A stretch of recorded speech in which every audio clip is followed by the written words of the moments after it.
You're listening to Ernestly Speaking, the only weekly podcast that covers friends, foes, and anything that goes. And now, for your badass host, Ernest Owens.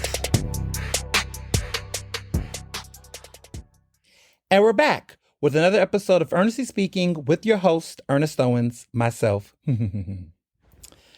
Well, we have finally arrived in December, the final month of the year. 2024 is now down to, 30 days, I guess we could say.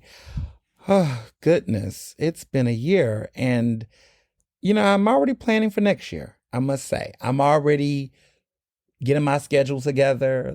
I realize, I can't just do the whole, what's this month looking like? I really do have to start mapping things out further along. I have all of my January calendar, for the most part, booked, and I have February booked. About 40% of February booked. March, I have a couple of things, but I haven't touched March at all. But my main focus has been my January and my February, getting myself together because dates are coming up. People are having birthdays and all kind of things. And I'm trying to make sure, I just have everything coordinated. I do not play. I have some friends who just, they don't know what they're doing in 2 weeks. And I'm just like, what?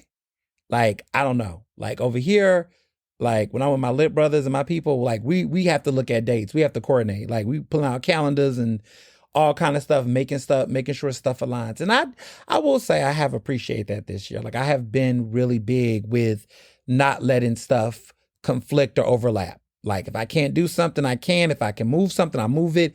It's I'm really big on that. And being more organized in that level has been a godsend for sure. But no, I'm looking forward to just the new year. December's going to be fun because I am going back home, to H-Town for the Christmas holiday. I'll be there for a week. I'm looking forward to these holiday parties, a couple that I will be involved in. My fraternity's Founders Day is this week, December 4th, which is a historic month in American history and in world history, because that was the founding date of the first Black Greek letter organization, fraternity organization, Alpha Phi Fraternity Incorporated. Let me be clear. 1906. Okay, that's where we get the 06 from. But December 4th, 1906, a big day, an important day. And so, I'm looking forward to that.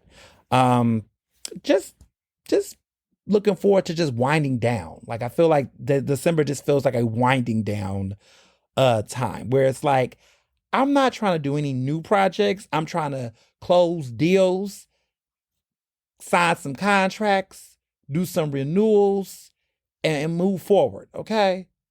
No new nothing. I just want, to get ready for what's about to come. So I'm being a little close-lipped, but I got some major announcements coming down the pipeline. Probably won't be announced in December. January for sure. Definitely January. What I will say is that I will be kicking January out the gate. 2025, I'm coming to 2025 very hot and heavy. That I will say. That I can say for now. I am definitely coming into the new year with some new shit, some big announcements, some titles, some opportunities. Is going to be big. So I'm really, I guess that's why I'm so excited about the new year the most. January is going to be epic. February is going to be fabulous as well. But December, I'm just relaxing. I'm taking it all in. I'm just wrapping things up. This Monday, I'm teaching my final session for class this semester at CCP. My final in-person teaching is going to be on Monday. So as you all are, if you're an early bird, you're part of the Core 200, you're listening to this, just know that this is my last day of teaching this semester. I've already been renewed to come back, of course, to CCP. Next semester, I'll be teaching 2 courses in person, and I'll be on campus Monday through Thursday next year, which is a big different because I tried to do the Monday Wednesday, but I have a class. I'm teaching a class every day at CCP, um Monday through Thursday. But the way that the scheduling, the timings work, it was able to work on my schedule, which was surprising. So that would be cool. I'm teaching a brand new course. I'm teaching the course, one of my courses I was the inaugural professor of, which was tech in the workplace. I'm teaching another semester of that.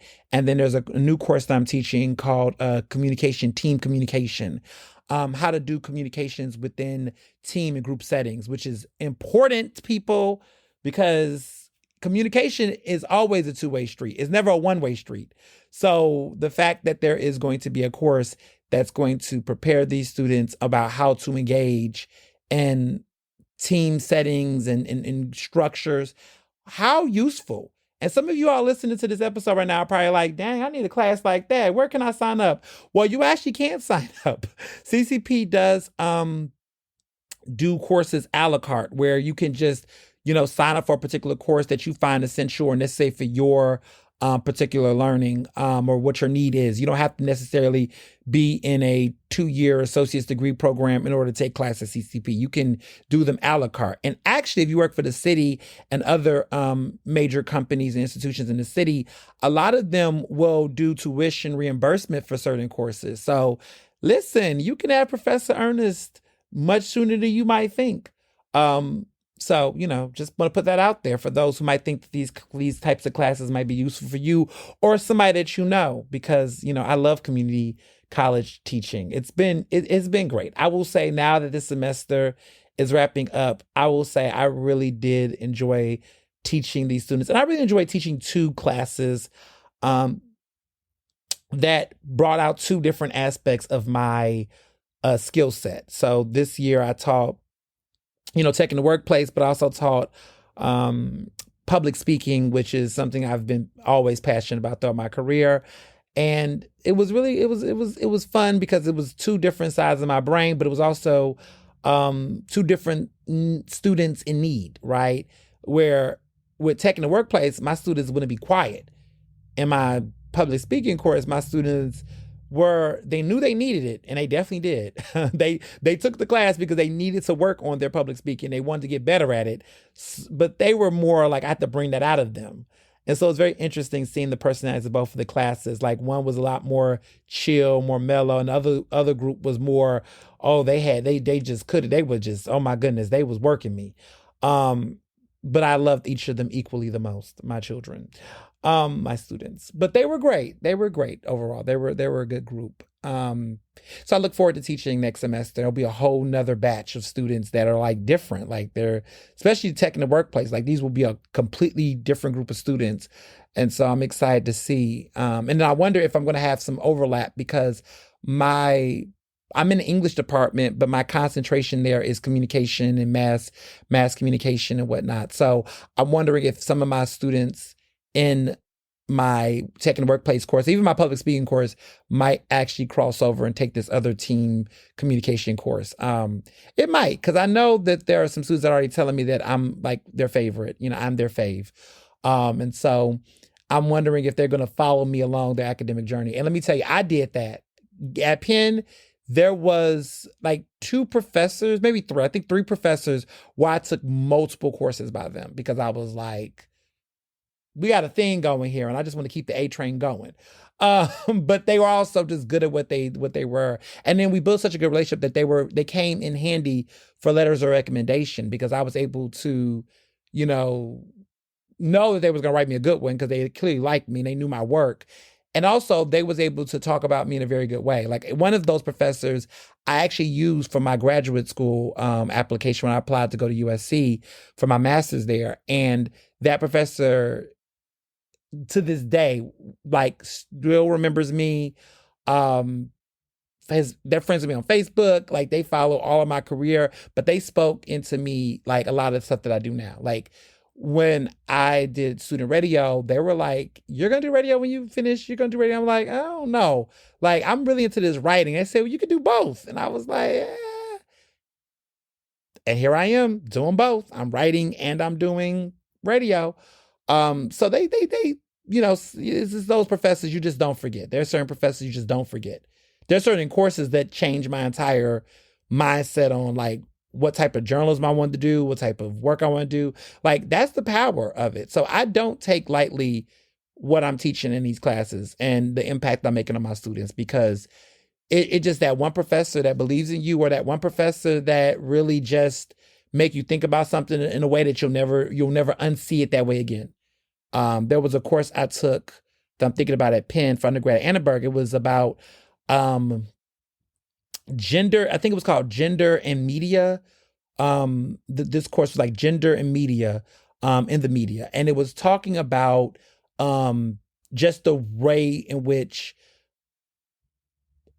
media stereotypes around gender played in how people felt about themselves, body positivity, sexuality, all these different things. And I have never seen a commercial the same again. I've never looked at magazine ads the same. I watch movies with a certain type of lens based on that course. And yeah, I remember even on campus, like I remember I was a columnist at the Daily Pennsylvanian and I wrote this op-ed that was talking about how the campus, like fraternity flyers for parties, specifically talking about Black fraternities, because that was the parties I went to on campus. I didn't really go to white frat parties. But they used to make these flyers and they would be just so suggestive. And I talked about how the hypocrisy of like, here we are in this very like liberal arts university, so we thought, right? And we're on this campus with it was supposed to be progressive thinking men who are supposed to aspire to be, upstanding people. Again, this was like 12 years ago when we all thought people were decent people and this is the world I was under, and this is when we had Obama presidency, okay? All this at this point, you might be smirking like, please, listen, I was 20 years old. I was 19 when I wrote this. And again, very much holding things to what they're supposed to be, but it was baffling to me that these very educated young Black men that clearly aspired to be something would be creating these types of flyers for the type of parties we was having on campus. Like, the girls that are on our campus don't look like that, don't aspire to be in that type of way. Why are you marketing your events like this when that's not even the vibe of this campus, especially at the University of Pennsylvania? I'm not saying that Southern University may not have a party like that. Not that I'm naming no names or, Lincoln or something, but dang, you gonna put it like that? Like, it ain't popping at Penn like that. I mean, it was popping, but it wasn't like that. And so I just thought that the way in which they was depicting women on those flyers and the message they were sending just did not align with the campus or even the type of people that we was aspiring to be. And I was basically calling out the hypocrisy. Oh, was that a controversy? Oh, was people so defensive? Because I actually named the fraternities. I was naming names. I was specific and detailed about what I was seeing because I didn't like what I was seeing. I wasn't feeling it. But nonetheless, it had to be said, and I said it, I did it, I does it, and it was what it was. So, I just, that course and what I learned during that time stuck with me. Years later, over a decade later, I think about it and the way I write about when I wrote about music videos, how I write about politics. I mean, all of those things I still think about. And they still show up in the readings and the text. So, yeah, I'm looking forward to another semester at CCP. And yeah, end of the year wrap up, at Eater, there's the end of the year, best of the year lists. Something is coming this week. I won't say what it is, but we are going to be doing our annual something. And there's going to be some big shockers and some surprises. And I cannot wait. It's the most wondrous time of it is a great time over here at Eater. because we're wrapping it up. I'm doing some cool lists this week and for the rest of the year, just some great end of the year lists, some best of stuff. I love stuff like that. And so after a year of reviewing restaurants and checking out places, I'm happy that I can finally put out some of my end of the year best. And I will be sharing it on this show next week. Because by then the list will come out, and I know it's going to cause some spark and some debates, but we will talk about it fully in depth. Definitely fully in depth next week. So next week's episode, I will be discussing and unpacking my end of the year lists, relate to eater and restaurants and things, and also some things that I don't do lists of. So I also have my own personal what was some things that disappointed me this year, as far as restaurants, vibes, and things. I don't know if I might say the shade to the end of the year, like our season 7 finale, which will be around our 200th episode. Are y'all ready for that? Are you? Are you ready? Are y'all ready for that? Because that's going to be something, y'all. That's 200 episodes. Where did the time go? I mean, we're coming up on the 4-year anniversary of this podcast. It's been 4 years. At the end of 2020 is when I launched this podcast. And our premiere was in 2021 following the insurrection. And now look at us coming into 4 years later. We covered the whole Biden administration. 7 seasons of this podcast literally followed the Biden administration from its beginning to its end. 200 episodes. A chronicle, y'all. These episodes are average, 2.5 hours long? We talking 500 hours, which would equate to 25, about 20 days worth of content nonstop. About 20 days worth of content. So if they played this podcast nonstop with no pauses, it would last about 20 days. You have to do a marathon. You would have to do 20 days to keep up with the catch up with the podcast. Wow. But we've had some good times. We have. So, yeah, it's December, so I'm looking forward. Now, Thanksgiving. My Thanksgiving was lit. I loved my Thanksgiving. It was perfect. Miss Dawn did her thing. She catered. Shout out to Miss Dawn. Details by Miss Dawn. That's my go-to caterer. She just does all my catering needs when it comes to large-scale meals, okay? Thanksgiving, Easter. She does my birthday sometimes. She did my wedding shower. She's just the best at what she do. Ms. Dawn she never disappoints. Ms. Dawn has done galas for me. She just knows her thing. That's my Jersey girl. Thanksgiving was fabulous. I do what is always called the rainbow plate, which I talked about this a couple of podcasts throughout I think every year I talk about this, but I have what is called the rainbow plate theory. Is that for me, a full Thanksgiving dinner, the plate should reflect a rainbow. It should have color. There should be color. There should be enough. You should see some greens and yellow and orange and brown. And, it should be color. And if the plate is not a rainbow aesthetic where there's color on the plate, then you're not eating right. It should not just be brown. It should not just be gravy, stuffing. I call it dressing. I eat dressing. I don't eat stuffing. But we'll just say, because I'm on East Coast, stuffing. But it shouldn't just be, I've seen some of these plates, and I'm not judging the cooking, but I look at some of y'all plates, okay? And I'm seeing gravy, turkey, dressing, and a dinner roll. That is not good. That is not good. You should diversify your plate a little bit. So let me get into the rainbow plate theory, what I do. Every time I ever order or do catering with her, I always know what I need to do. I got to have my turkey. Her smoked turkey is incredible. I got to have my dressing because, come on, dressing and turkey go hand in hand. We're going to have gravy. I'm not a gravy person, but I don't judge. I get it. Gravy, whatever. Listen, if the turkey's smoked right, it's all good. You don't need no gravy, but okay, fine. Greens, I have to have greens. See, we get into the color right now. Greens. And then I get green beans because I do like green beans. I don't know. That combo together just hits right. So green beans or greens. Okay, for sure. But you got to have at least one of them. Yams.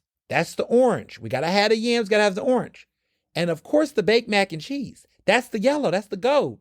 So when you look at that plate, and I have to have some cranberry sauce. And I'm gonna say this, and I don't care what y'all think. It is what it is. Homemade cranberry sauce is fine, y'all, but a good ocean spray can does the trick for me. Cranberry sauce is, some people like it, some people don't. For me, I've grown up eating it so much that I can't envision not having cranberry sauce on dressing. I just can't imagine not having it. So for me, it's just like a seasonal thing. I will never eat cranberry sauce any other time except Easter, Christmas, Thanksgiving. That's it. And the cranberry taste is seasonal for me. It's seasonal for me. Like if I'm having a cranberry cocktail, it's holiday. Like to me, it just gives it a seasonal taste to everything. It gives it that tartness, that sweetness that just blends the whole meal in my head.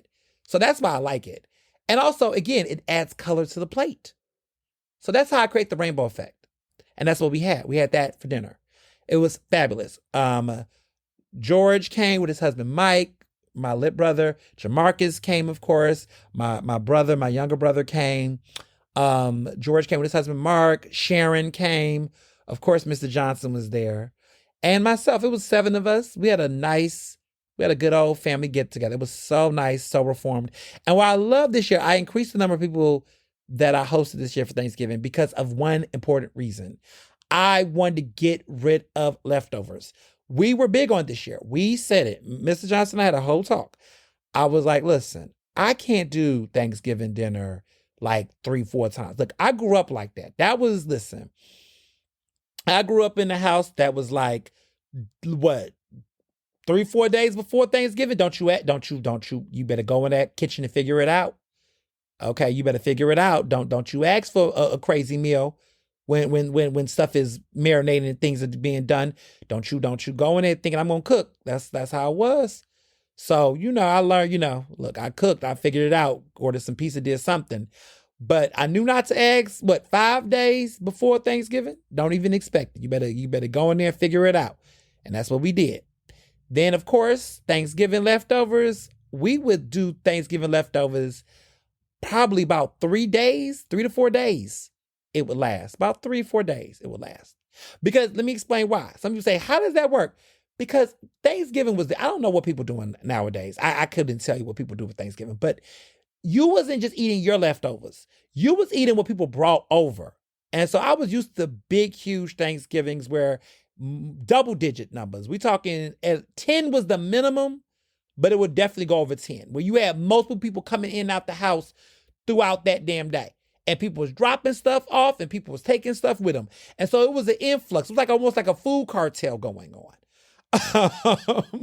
It was just moving things. You would get a plate. You would think, oh, I really did like that pie. Oh, I love that slice. Let me go back and get it. Somebody took that pie, replaced it with another pie. And you was like, well, this is the cheap ass one. They took the homemade one. It was that kind of thing going on. And so when it was all said and done, after the trade-offs were done, then you would have so much more food left over. And so you would just make meals with it and you would just eat it and stuff. So that was a thing. I mean, we would just do all kind of stuff. So the way it would work is the next day, which was always that Friday, we would have the exact same identical meal. And then Saturday, it got real creative. I've had a turkey chili. I remember a turkey chili situation. I remember that. I remember that very well.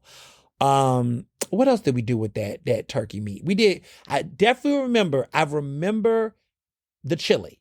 The chili was my favorite thing, the turkey chili situation. We also did, oh my goodness, we did a turkey salad, with crackers, like a chicken salad, but it was a turkey salad. And they used it with the turkey meat and they turned it into this Cajun turkey salad. I remember that. And we had it with crackers and that was really good. One time we did a gumbo and we used the turkey meat with a gumbo situation and that was good, but it was not seafood as much. It wasn't too much seafood in it, but we used the turkey. It was a gumbo type thing, a stew. That was really good. I'll be seeing y'all use them what's those, New York Times with the leftovers. They don't got nothing on the black leftovers. You could get real creative with some turkey meat and some other meats and some other stuff. You can get real creative real fast, okay? Don't do the corny. Turkey sandwiches, if you like that and that's what you want to do, the little gobbler ones, fine. That gets played out real fast. I tried that one time. I wasn't really feeling it. It was just too much for me. But like I said, there's other creative ways to do with those side dishes. Just saying. But no, it was this year we didn't have leftovers. They took everything.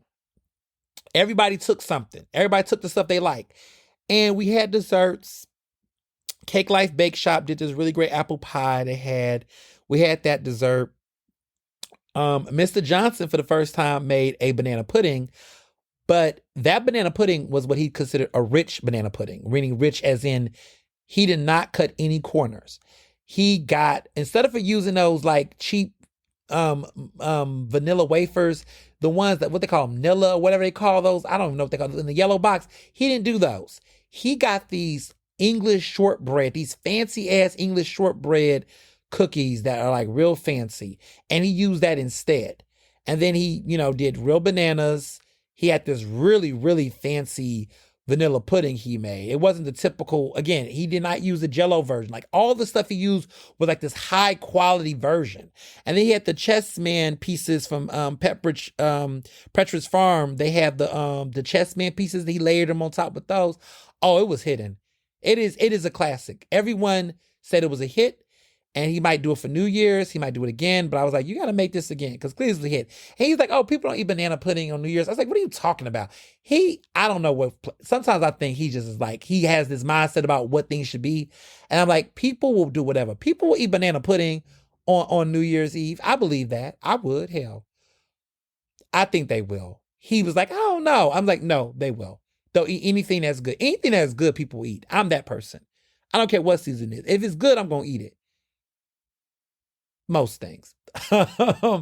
But like, I'm trying to think, what would I not eat that would be seasonal? Okay, turkey. Yeah, like I feel like I don't eat turkey often because I'm always eating something else.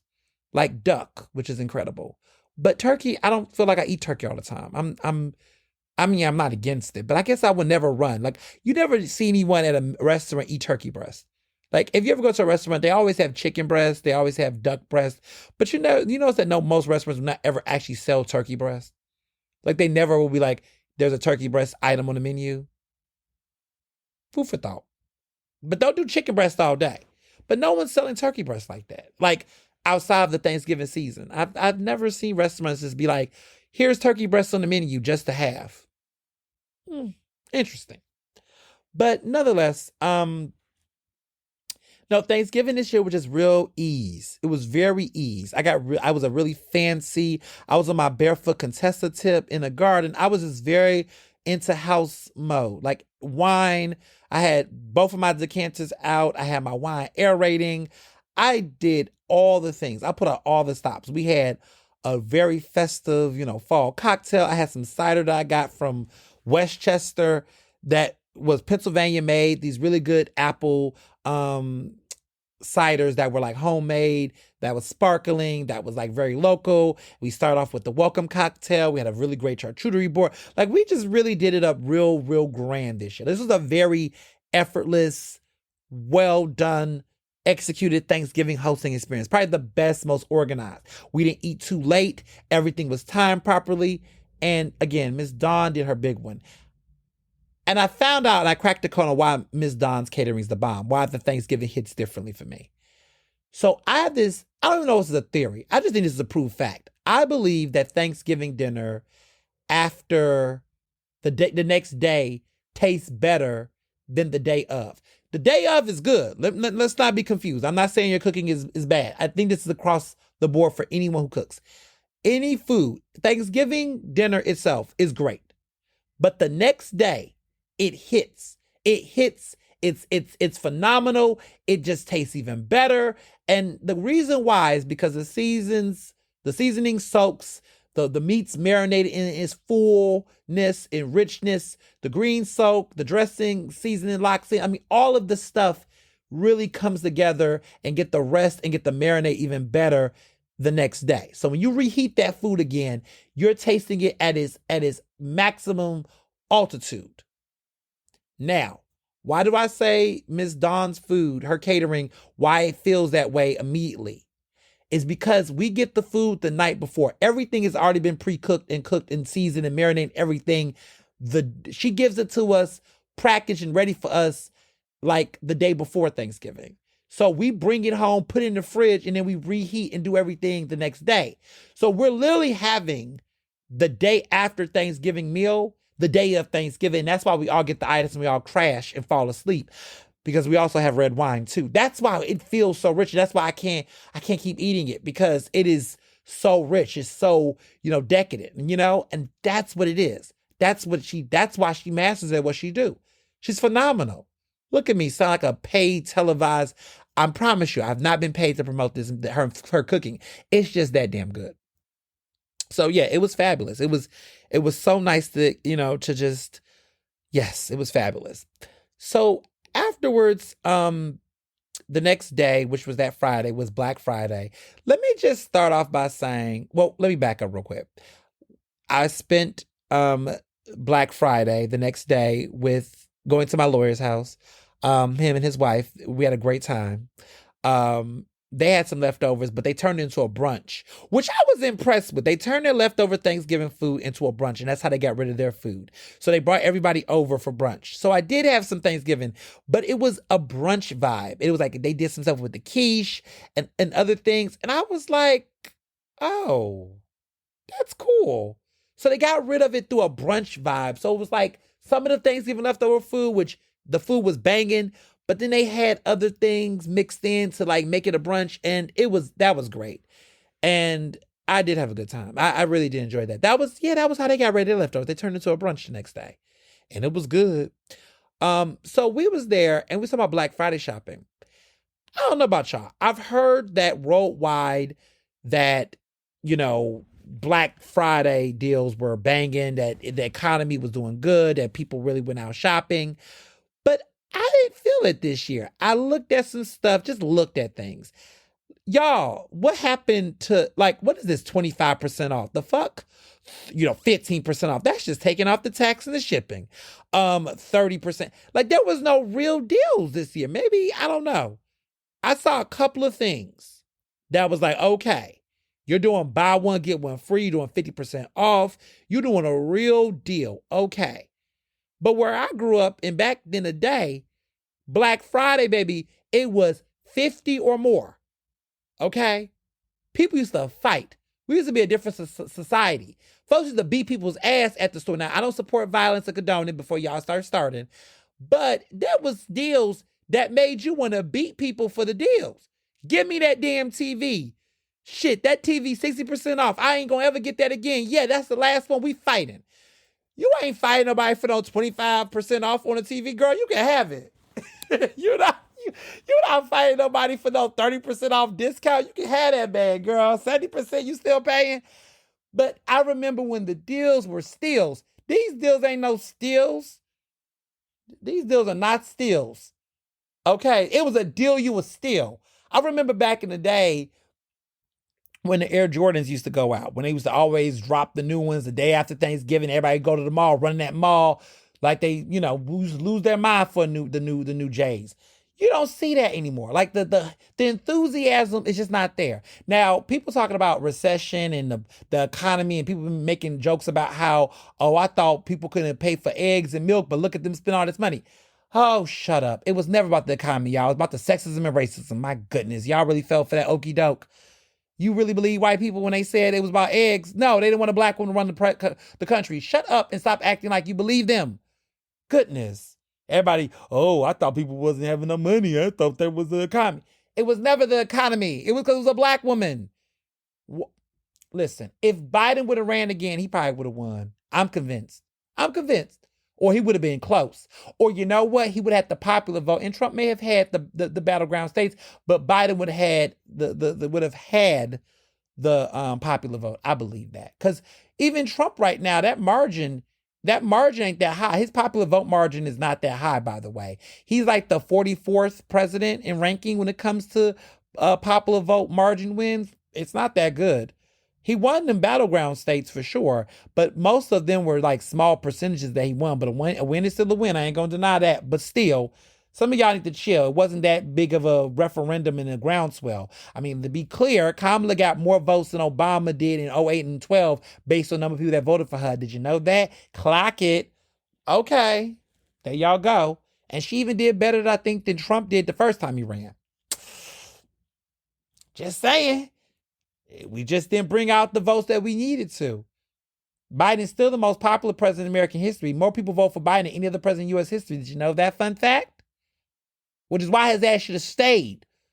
But we ain't going to do all that. I'm going to let it go for now. But I just want to say all that. What was I even saying? Back to what I was saying. I just went on a tangent because I was mad. But no, Black Friday was just not, I don't know. It's not it. But let me tell you a hack that I've been doing for quite some time. I started doing this like 2 years ago. And I really want to encourage more people to do it. Y'all, I buy gifts all year round. I've been off the Black Friday sale. Baby, the Memorial Day sales be hitting more than some of these Black Friday sales do. They don't tell you that, but I'm here to tell you that. Those Black Friday deals, some of them be hitting, but not always. The Memorial Day sales, I have found to be a lot better in some cases, okay? Sometimes you might find some good stuff. I am a year-round Christmas shopper. I find stuff throughout the year. And I be buying, I buy. Even for people's birthday gifts. There's stuff I'll see, I'm looking at them, I'm like, ooh, this is nice. And the money looking right and everything good, I'll buy it and put it up somewhere. I kid you not, I bought Mr. Johnson's Christmas gift, I want to say in September. I bought his Christmas gift in September. There was a ridiculous sale on this item. I'm not going to name it for y'all because y'all might go back and snitch. But I bought this thing. It's something he really, really wants. He's going to lose it. It's and when y'all find out what it is, y'all gonna laugh and say that it is so him. But I can't say what it is now, but it is so him. But I saw it. It was a really great sale on it. And I was like, wow, this is a really, really good sale.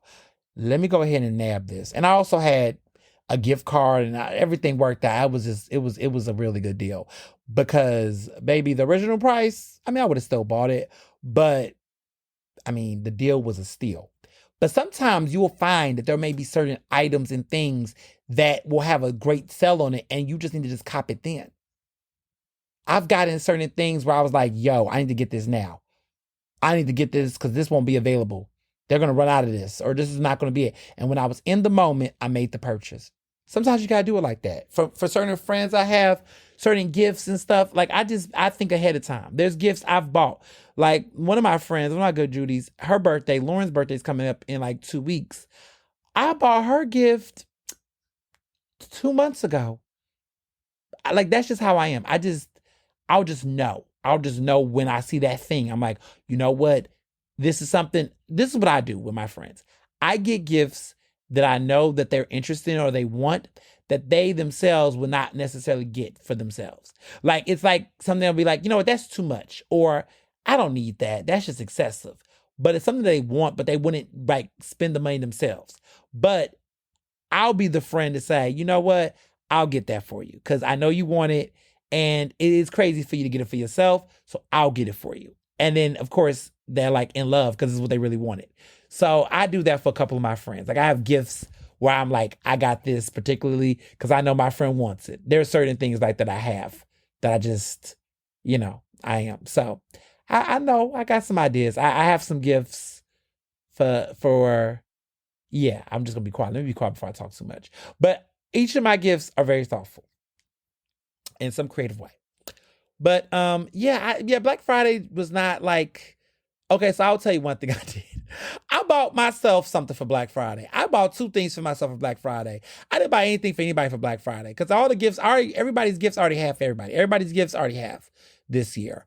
But 2 things I did get for myself for Thanksgiving, for Black Friday. I always wanted to get one of those Thera guns, the Thera Spa guns, the ones that they say is good for massages, where it does the good punching thing. And those are like really pricey, like $500 something.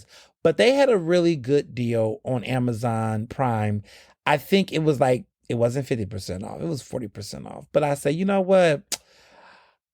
let me go ahead and close my eyes and get it now because I won't get it any other time. So I just was like, I said, listen, get me while I'm good. So I got it. So I'm excited. It's coming in the mail this week. We'll see if it's going to do its big one. We'll see. We'll find out. And then I got to blame Cardi B for this. Cardi B has these, I guess her influencing works. She did a video talking about this infuser that smells good. It makes a place smell good. It was like hotel scented. And they did a buy one, get one for free deal. Even though it was already half off. So it was 50% off the product. And then if you buy it, you get another one free. It was a crazy deal. And these are like infusers for the house. And it was like up to 1,000 square feet.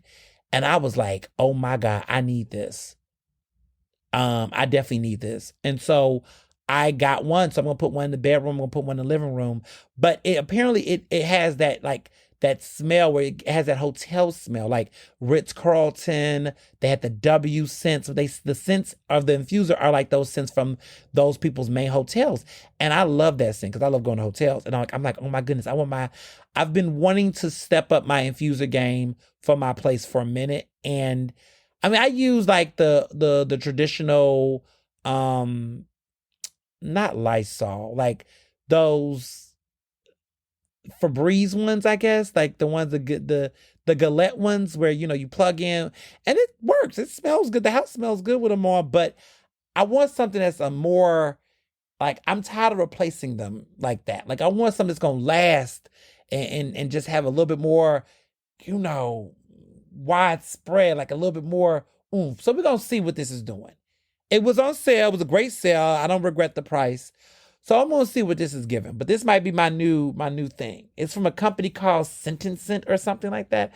But Cardi B's Instagram, if you want to know what I'm talking about, Cardi B posted it on her Instagram like recently. It's a reel, and she talks about how she uses it in her place, and her place smells like the hotel and everything. And it was just a cute device. It's really cute. It's very subtle, and that's what I liked about it too. Like I don't gotta waste any plug outlets on it. Like I can set it somewhere and it's going to spread throughout the whole place. That's what I need, something like that. So I was impressed with the way that she marketed and everything. So I got that for myself. So I did do that. But yeah, I didn't do no other crazy shopping. This past weekend, I did a romantic suite escape. I was in a suite at Bally's in Atlantic City, which I've officially been to every major resort in Atlantic City. I've been to all the major resorts. Bally's was the final one I wanted to go to, which I did this weekend with Mr. Johnson. But I've been to Ocean. I've been to Hard Rock Casino Resort. I've been to MGM Tropicana. There's another one, MGM. Caesars. That's what I've been to Caesars. I've been to Tropicana. I've been to Borgata. And I did say Ocean already. Yeah, I've done all the major ones. And Bally's is the one I wanted to go to as well, which I finally got to. Nice casino, very old school, but very modern. It's got that nice old school casino feel, but also their hotels rooms themselves, like that suite I was in, very, very nice. And we had a very beautiful view of Atlantic City, like the whole boardwalk and river. I mean, it was lovely. It was a great time. I really did enjoy myself. For dinner, we went to this new steakhouse called Park Place Prime, and it was good. I shared photos on Instagram if you want to check out the food, but it was incredible. I had a filet mignon. I had this incredible duck. I mean, the duck, I've been craving duck, and that duck did not disappoint. Oh my goodness, that was a very, very good duck. We had the lobster mac and cheese, the truffle one, grilled asparagus. We had a mushroom confit, a wild mushroom confit, which was really nice. And the desserts, the cocktails are great. I must say that one thing that is starting to be quite the norm is these smokehouse whiskey cocktails. it's been going on for a while, but it's starting to hit me that a lot of restaurants, a lot of steakhouses love to do this. And it's a thing. It's a thing. These cocktails, the whiskey cocktails, like the old fashions or Manhattans, whatever, they put in the little box with the smoke and they let it smoke in there and they do a little effect. And then you open it up and just, I think, listen, maybe I'm talking out. You know what? Maybe I'm showing my privilege real quick. Maybe I need to be quiet. I can't tell you how many times I've gone out and that has become the thing. Like, I feel like it's become the new, like Henny wings of it all. Like when you go places and they're like, oh, we got these Hennessy glazed. Well, first I don't go any places like that anymore. But just like certain things where you're like, okay, this is so cliche. Like every time you go. But I will say, Mr. Johnson says the drink was really, really good. So for the effects and the dramatic effects of it all, the cocktail itself was good.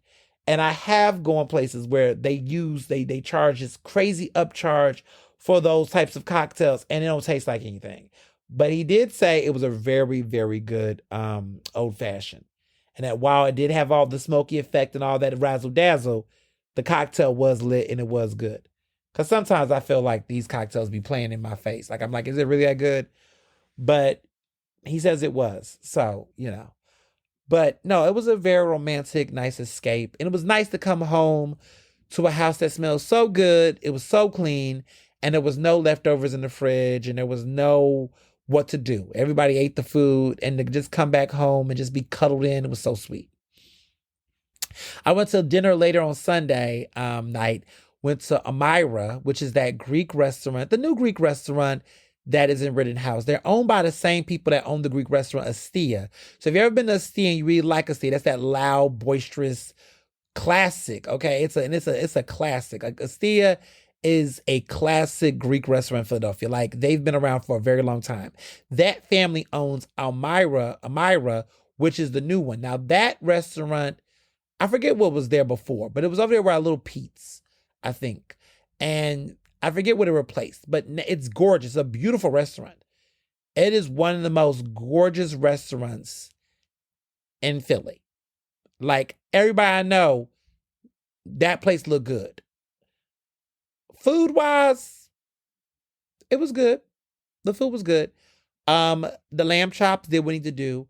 What I will tell you all about that restaurant, go get what you want to eat. Don't be experimental here. Eat the things you want to eat that you know was good. Like if you like Greek food, the Mediterranean salad, the rice pilaf, like stuff like that, get what you know you like. That I will say. This is not the place to go and be super experimental. Oh, they got this. I never had it that way. I'll try. Don't do it. Don't do it. Just take my word for it. Do the things that you like. Eat the things that you know you like. So if you like branzino or you like, certain Greek fish, get that. It's good. Get the stuff that you like. Keep it simple, keep it classic, and you'll enjoy it. I feel like when they get into the experimental terrain, when they try to do all the stuff that you don't know if you should have, that's when it got a little, But when it was the things that I knew I liked, like those lamb chops there with that the salad with the the feta cheese, the tzatziki sauce, the tzatziki sauce or whatever, that is good. The pita, great. Okay, the Mediterranean salad vibes, the Greek salad, incredible. Stick with the stuff you know there. That was what I'll say. It is a great place. It is a beautiful place to have dinner. I know a lot of people have been doing birthday dinners and stuff there. It's big for large parties. A lot of people like to do birthday dinners there. A lot of people love to do date nights there. I see it. I see why people do. It's a beautiful place. And the cocktails are really good. They have great cocktails. It's very nice. I went with a good friend. She had a good time. She's a legend in her own right. We had a good time. It was nice. So I will definitely say go, but don't be experimental. Other things I did this week. I went to the W. The W was getting ready for the holidays. They got all type of holiday cocktails. I went there and tried their new social hour situation, which I was really impressed about. They're doing mini teenies there, which is I've never heard of it, but their social hour, they're trying this new idea of serving smaller portions of their cocktails. So they're doing these things called mini teenies. Now, before you start, you're gonna say, "Well, do they got mini prices for the mini teenies?" They actually do. The W's got these smaller cocktails. I want to say the cocktails got to be like 3 ounces, maybe, but they're like around $9. Now, some of y'all might say that's too much, but what I will say about what I appreciate about the mini teenies is that these are some really great spirit forward drinks. And sometimes you want to go out and you want to try multiple drinks, but you're not trying to get one, you're not trying to get drunk, but two, you don't want to consume so much. So some of these drinks are great, but they're very sugary, they're very high, they're very a lot. And you may not want to like really drink 3 like full scale out cocktails and get too turn or just too much of everything, right? It's excessive. So what they've created is these smaller versions of these cocktails. And what I like too is that they have each of these cocktail versions as mocktail versions. The best mocktails I've ever had. Like these mocktails are incredible. But they have each version of drinks, they make them equally. And so I sampled, I went to taste try them. I tried the alcoholic versions of the mini teenies, but I also tried the non-alcoholic versions, the zero proofs. And they were equally superior. And I was impressed. And the prices were cheap. They were very priced really well. And of course, they still have full format cocktails, of course, that were running around $16. Because remember, it's a W, it's a hotel, y'all. But I did like that they had the mini versions, which I found that like 2 of those, like they had a Paloma version, they had a daiquiri version, Paloma daiquiri, they had a margarita version. They had different like ones that they made that were special and seasonal. And I thought they were good with the food and everything. So it was a really good balance of both, I would say. But just a mini teeny version, I said, that's different. I wonder how many on scale. And I want to say that it is the streets are talking, but liquor is not hitting or selling like it used to. Liquor sales have been extremely down this year. Is it that people can't afford liquor anymore? No, apparently a lot Gen Z is not drinking liquor like they used to, or not at all, apparently. Listen, millennials, baby, I know in the 2010s, baby, they can't say liquor sales. I think that was when liquor sales were at the all-time high, baby. I know it was. All that underage drinking we was doing back in. Listen, I know liquor sales was going, okay? When I look at some of my homegirls, when we was in school, baby, the liquor was, listen, they can't tell me liquor sales was going down. That's all it was. Okay, we was not doing beer. Fuck beer. We was getting bottles. You cannot tell me, you know what it was? Millennials, that's the one thing we did. They kept saying millennials were killing things. We didn't kill much. We just killed mayonnaise. That's all. We killed mayonnaise and we killed dairy milk. We don't drink dairy milk. We killed dairy milk. We killed white bread. We killed mayonnaise. But you know what we kept? We kept the liquor industry alive. Okay? We kept the shit that mattered alive. Okay? We kept chips alive. Okay? We kept potato chips alive. We didn't kill potato chips. We kept snacks alive. We kept burritos alive. Millennials are trying to kill it. It's the Gen Xers. No, the Gen Zers. Take that back. Gen Zers. The Gen Zers are killing the industry. Everybody's saying we killing the industry. No, we not. We kept brunches alive. We kept the brunch industry alive. We kept the snack industry alive. We kept the liquor industry alive. We kept the coffee, frappuccino, mochaccino industry alive. We kept all that shit alive, okay? Don't get me started on, listen, we kept a lot of industries alive, okay? Yeah, we may not drink milk like we used to. We kept the Greek yogurt industry alive. The fuck? Like, don't listen. We might have gotten rid of, milk. Okay, no one's drinking whole milk anymore. Okay, we killed that. Mayonnaise, no, we not using mayonnaise like that anymore. Okay, we may have killed those industries respectfully. We might do a little bit. Okay, but everything else we kept alive. We kept alive. Hell, we even kept McDonald's in business, at least the breakfast side of it. But these Gen Zers, they're not drinking liquor anymore. They're not apparently. The liquor sales are extremely down. And you know what else is down too? Wine. Apparently, there's more wine. There's an overstock of wine. Like we got too much wine, they say, which is a good thing. You know what that means, right? They're about to make these prices go down. They got to get rid of the wine. So Issa Rae might be the last celebrity that needs to come out with a wine because nobody wants wine anymore. We don't need no more wine brands. We don't need any more liquor brands. Okay? We don't need another tequila. We don't need another vodka. We don't need another gin. Okay? If sales are declining for liquor and we have an overproduction of wine in the world, okay? The world wine supply is abundant. They need to get rid of wine. So in the next year, you might find that if you notice the trends, you might notice that wine is about to get marked down very, very low.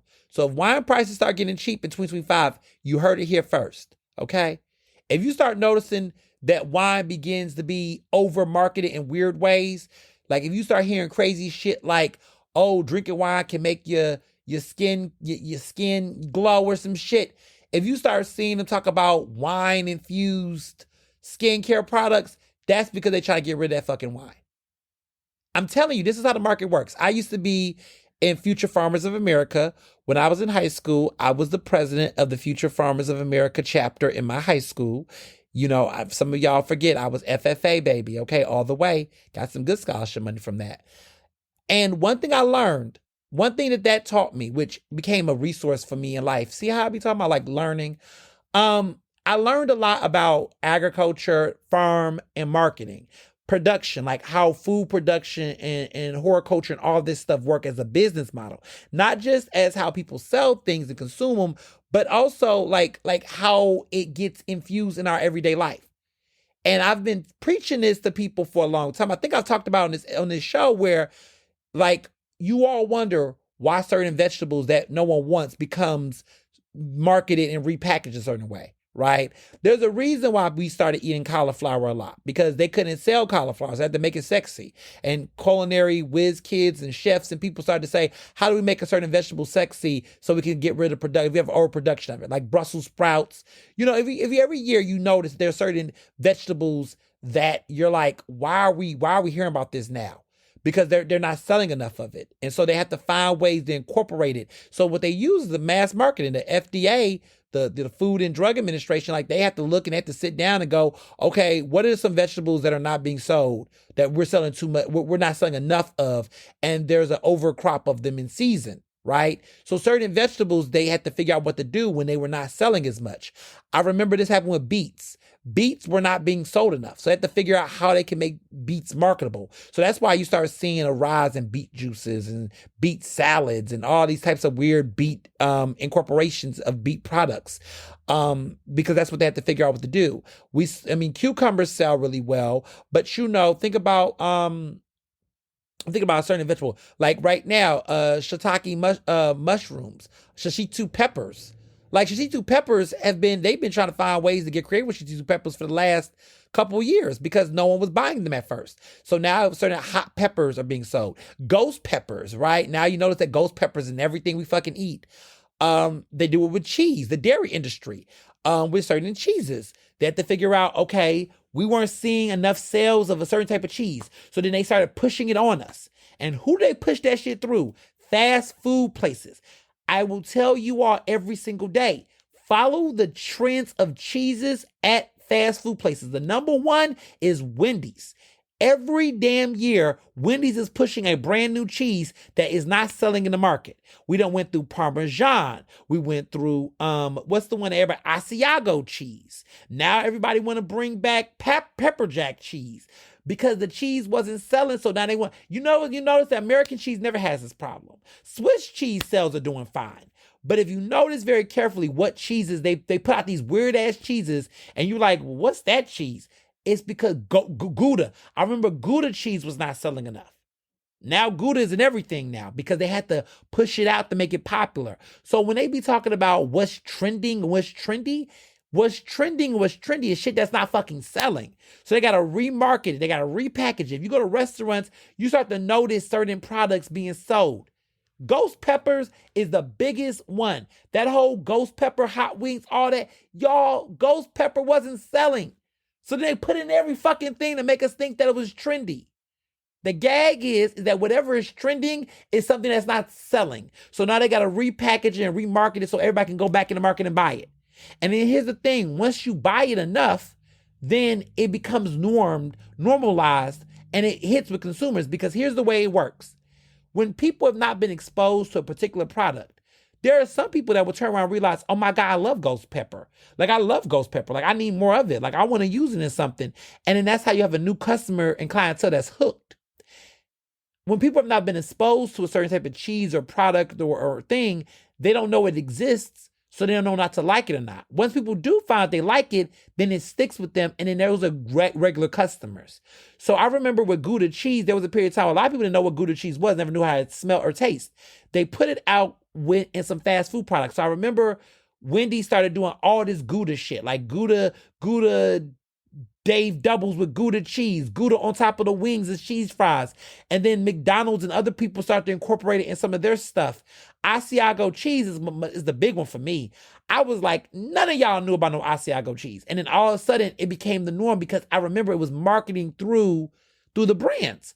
That's what they do with all these different vegetables and foods. Certain salads. I remember certain salads like were not popular. Arugula. Y'all didn't know what arugula was 5 years ago, but when they started incorporating arugula into the salad mixes and the spring mixes, then they was able to sell more. And now there are people who specifically eat arugula. Kale is a good example.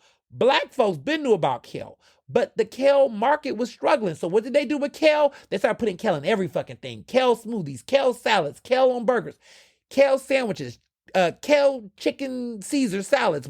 They took the romaine out and replaced it with kale. That was all a part of the fact they were trying to sell it through the market.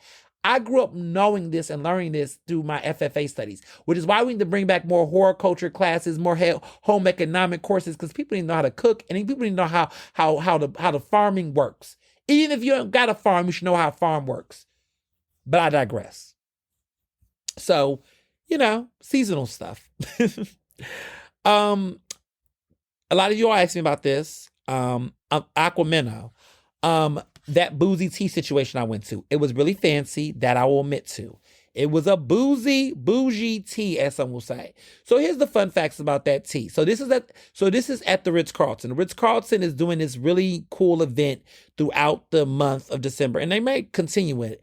It's called the Boozy Tea. And so what it is that for $125 per person, I recommend you go with a friend, per person, you will get a teapot, okay, that is per person, a big teapot that's filled with a particular cocktail. The cocktail is a tea-infused cocktail, but it's not hot tea. It's like the essence of tea, but it's infused within a very strong boozy-ass cocktail. They put the ice rocks in it to give it the bubbling effect. And they put a bunch of garnish and lots of herbs and things to give it this smell and aroma. But you're drinking a very, very, very boozy, but fun, invigorating cocktail. And you're pouring it into a glass like you're sipping tea. And you have this wonderful, beautiful, tea kettle that puts it in there. I mean, it's so fancy. And then it's like a high tea, but except it's an even better tea vibe. Because rather than having the traditional high tea snacks, which, is tea cakes and macaroons and shit like that. Oh, no. At Ritz-Carlton, you're having a seafood plateau.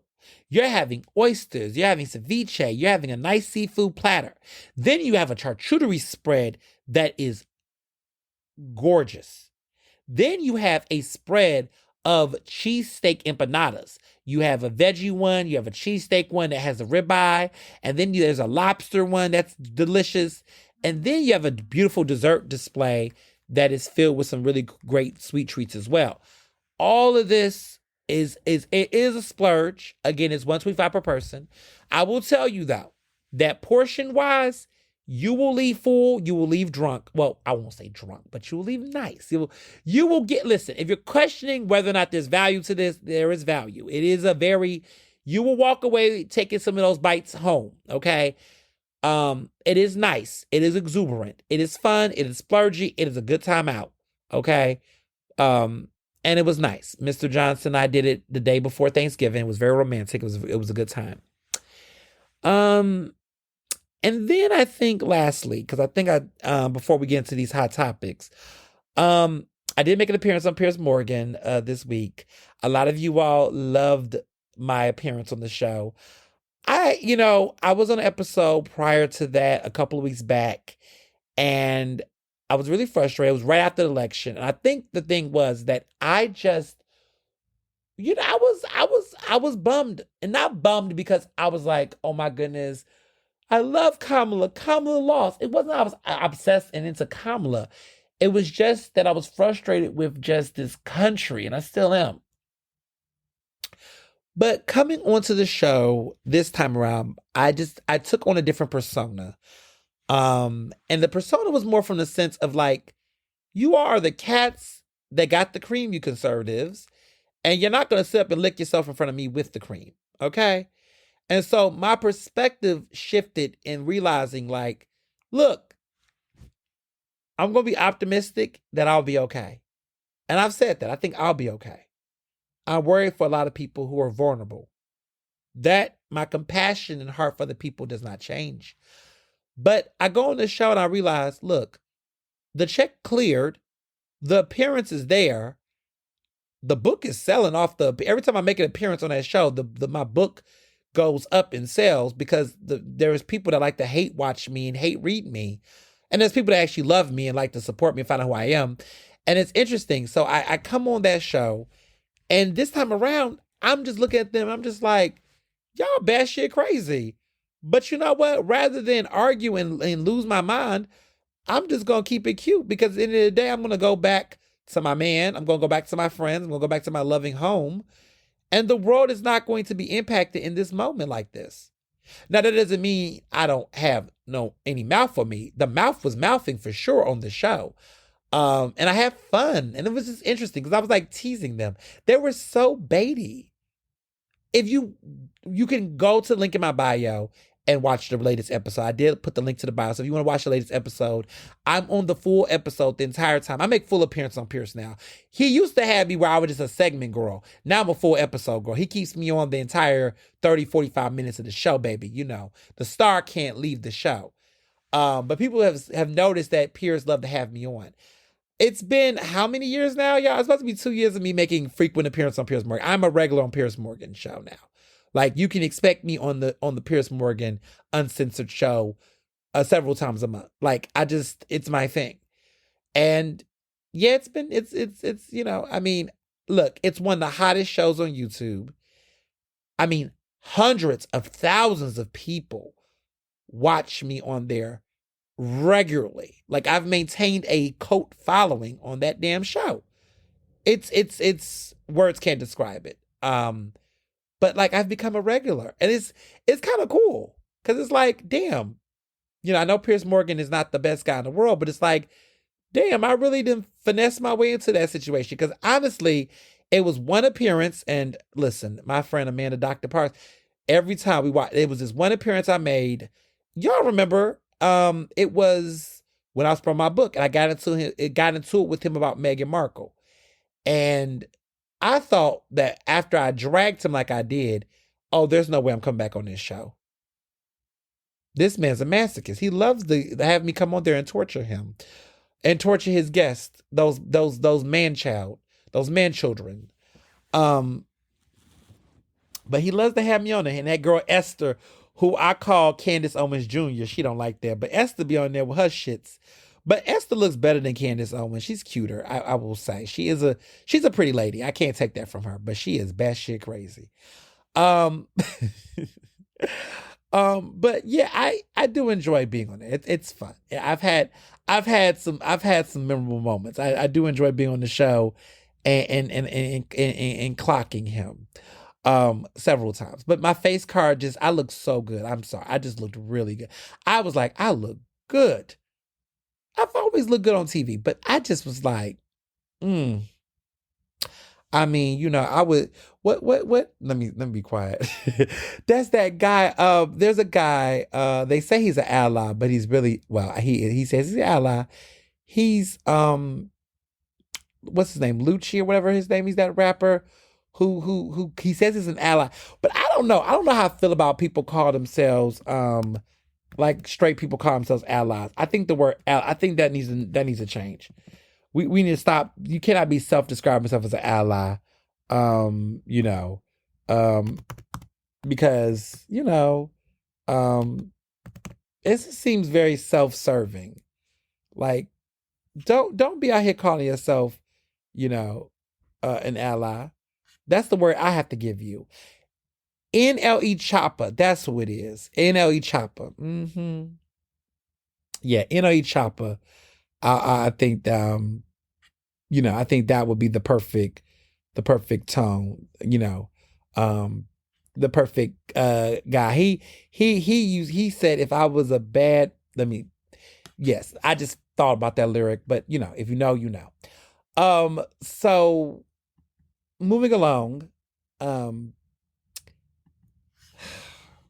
what are we doing, America? The Democrats are in their flop era. I'm just at this point convinced they're trying to figure out what they want to do when it comes to this. I don't even know. They're looking for a new DNC chair for the Democratic National Committee. Jamie Harrison, who's a black man, and he is straight, ladies and gentlemen. He is married. Okay, because y'all was cutting up with him on the internet. But Jamie Harrison, who followed me, follows me on Twitter. I refuse to call her X, y'all. I can't help myself, but I refuse to call her X. But yes, he's married, to a black woman, okay, and yes, and she is a law professor, and she's very smart, Mary Boyd, nice lady. But yes, he's 48. He was for a period of time the chair of the Democratic Party. He's about to hand that over very soon. There's a lot of people throwing their name in the hat. A lot of them are white men. But I mean, at this point, I see why. I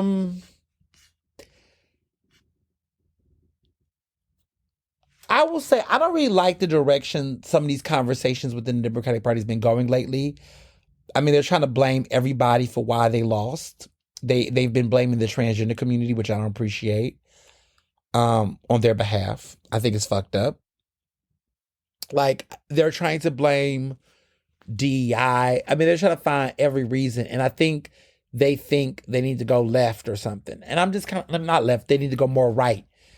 And I just want to take a moment to say that's what Kamala was doing the entire time. At the end of the day, I just feel that there's nothing that could have, at some point we could argue that it was doomed from the start. Partially because of the economy, but not all the way. I just think that you know what I think? I really feel that there was a lot of just disunity within the Democratic Party. The party just had too much going on. They changed their leader up. They really let that debate get the best of them. I think, in my opinion, I think the debate was an overreaction. Yeah, Biden's debate performance was not the best, but I was rocking with Biden. Y'all remember, go back and play those episodes. I was not trying to lose Biden. But when Biden, when Biden decided to drop out like he did, and he put Kamala there, I was like, okay, we're gonna ride it. We're gonna ride it. We're gonna ride the wave until we can't anymore. And it's wild because that campaign had a lot of money. $1.5 billion. And it's been very annoying to me to see certain Democrats just jump on a bandwagon and start getting real problematic. I mean, there is a political pundit named Lindy Lee. I'm going to reserve a lot of my opinions. I'm going to keep it classy. I'm just going to just say just speaking in general, not speaking specifically about any particular person. I'm just speaking in general. Just pick up what I'm putting down per se. But it really, the part of my annoyance about the Democratic Party is that you get these individuals, nobody in particular, just talking in general, but they got money. They're not really that talented. They just come from money. And because they have money, they're given access into certain spaces. And they begin to think that because they have this access based on the fact that they have money and they do donate, right? That they then think that they're bigger than what they really are in these situations. It's like they want to be over things like a strategist, but their money they don't got that much money where they can actually buy themselves a seat, but they have enough money that allows them to be in the VIP room. And at a certain point, when you look at them, you go, okay, you have a lot of money, but shut up. That's all you can bring to the table. Because if you was really that person, why won't you just actually go out here, and actually run for office yourself? Or better yet, actually apply for an actual real job in this space and not keep trying to act like you're this, I don't know, this expert when you're only was in the VIP rooms. You wasn't really in the room shooting ball. You wasn't in the game room. You just was given certain intel because you was a certain type of donor. But when donors begin to think that they actually are more than just donors, very, very telling. Because then, like a rich person do, they got platformed because they're a vanity queen. They're so vain. They just really want to see themselves on TV and think they're somebody. I can't tell you how many rich people I encounter that annoy me. What I mean by that is that they're socialites, but they don't want to be socialites. They want to feel like there's a meritocracy. Like they really want to feel like there's somebody that earned something. You're rich, whether you got it from a settlement, whether you got it from an inheritance, you're just rich and you're bored and you feel like you should be more than what you really are. But the reality is, baby, all you are is rich and you have no talent and you're a hack. And so you got to find ways to try to, cheat the system. Buy your way into somebody's administration. Buy your way into somebody's campaign. And then get in the room and you want to feel like you want to be put to work, but they don't trust you with anything important. So they make you a little surrogate. And then when that loses, you got to save face to get on TV and flip-flop and then act like you know something no one else knew. Shut up. You didn't know anything. Because if you did, you would have been pandering them lies up and down TV for several months. Sit down, honey. Sit down. And that's just me talking in general. No one in particular. I mean, I wasn't talking about Lindy Lee, but if the shoe fits, honey, wear it. Because when I look at some of the backpedaling that some people are doing, no one in particular, just watching, News Nation and some of these media places I'm on, I'm just like, for somebody that claims they know so much stuff all of a sudden, how come you wasn't saying that when you was, on that gravy train? I'm just saying. There's multiple ways to grift without money. Clout chasing, trying to make a name for yourself, want to be bigger than what you really are, pay to play your way into every single thing. I'm just talking in general, not talking about anyone in particular, just speaking in general, because you know how rich people do when they think you're talking about them. Just talking in general, there's a lot of people out there that really want to be bigger than what they are. And we all know who they are. You're the person who paid your way to get in the room. You're the person that talks with money, and when the money goes away, so do you. I just love that I can say that, baby, I'm talented. Because, baby, I've not bought my way in nothing, honey. I wouldn't know where to start. And I'm in a room with so many, you know how annoying that is? Like, in my entire adulthood, since I was 18, and I went to the University of Pennsylvania, being in rooms with certain rich people where I seen their parents like literally pay for their kids to get into certain clubs, organizations. And the kids think that they got it through merit. Baby, your parents paid X amount of dollars to keep the club alive, paid money to do XYZ thing, got this person an internship so that you can be able to feel like you're cool because you're boring as hell, you're out of touch, you're dry, and nobody really wants to be around you. But because of the fact that your parents got money, that allowed you to be in this club. I could tell some stories right now, but this is not that episode. But I know some things and I've seen some things, honey. I've been around the block. I done seen some things. I know some things. I know what I'm talking about. Just believe me when I say it, okay? A lot of people be paying their way into certain spaces. A lot of grown ass people do too. I could tell you a story about some women on the main line, okay? Some suburban women on the main line that literally, by their followers, want to pose and position themselves to be things that they're not. They want to, they're socialites barely, but they literally are bored. They don't really work. They just want to act like they're this motivational, person. They see people out here doing things. They want to copy them, and they literally do every single thing, bar by bar, piece by piece. They're insufferable. People like their system when they like them. Oops. And they spend their time, trying to act like they're self-made, and we're looking like, but where's the talent? Like, what did you actually do? Where's the work? Everything's manufactured. The followers are bought.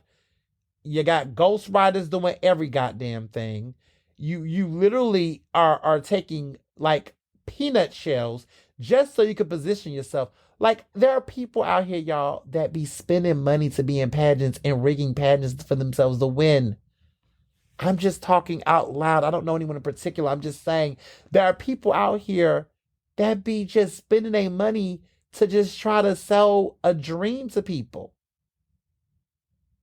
And there's motherfuckers like me out here that be busting my ass working hard. And look, I will never cheat. I will never play cut corners. But like, when I see people do that, I just be like, it's not gonna make you happy. You still gonna feel like shit because you cheated. And nobody likes a cheater. No one likes a cheater. I could go to bed at night, every night, and feel proud of my accomplishments because I know that I worked my ass off. And if it was the best that I could do, even if it wasn't the best to someone's standards, if it was the best I could do, I can rest assured and know that the things that I have hanging on my wall, the things that I have on my trophy shelf are mine, and I earned it. I wrote those articles. I did those interviews.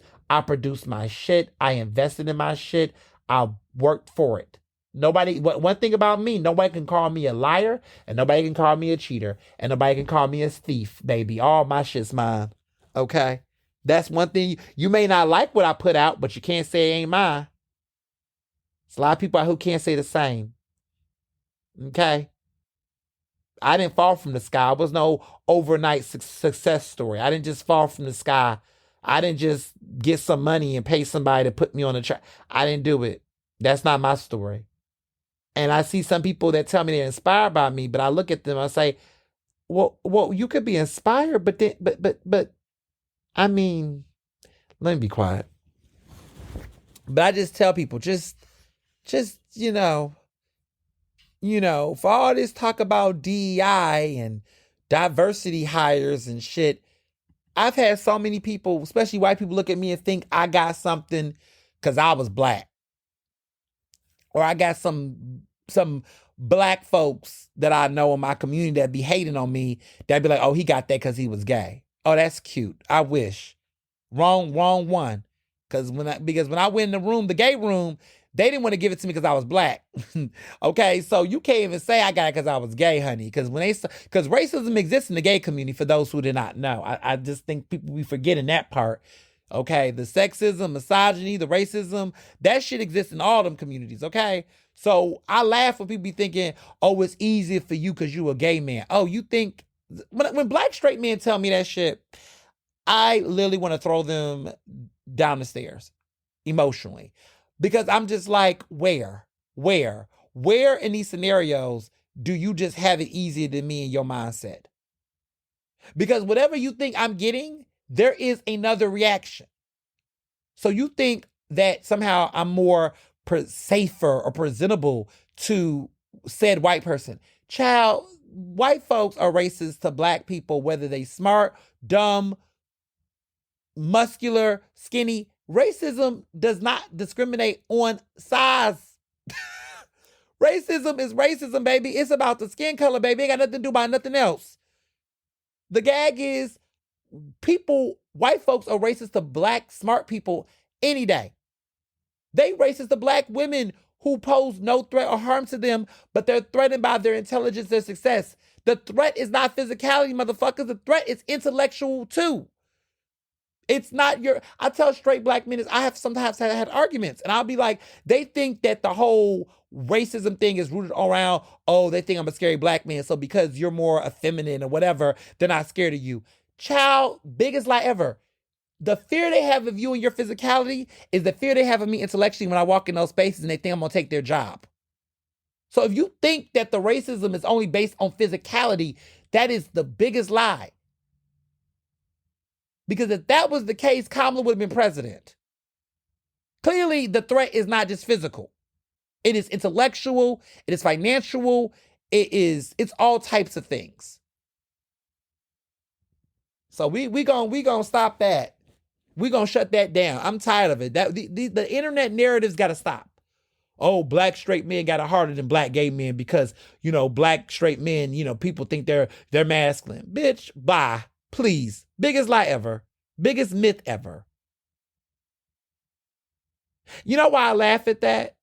And I have to move on, but I gotta flip this on his head.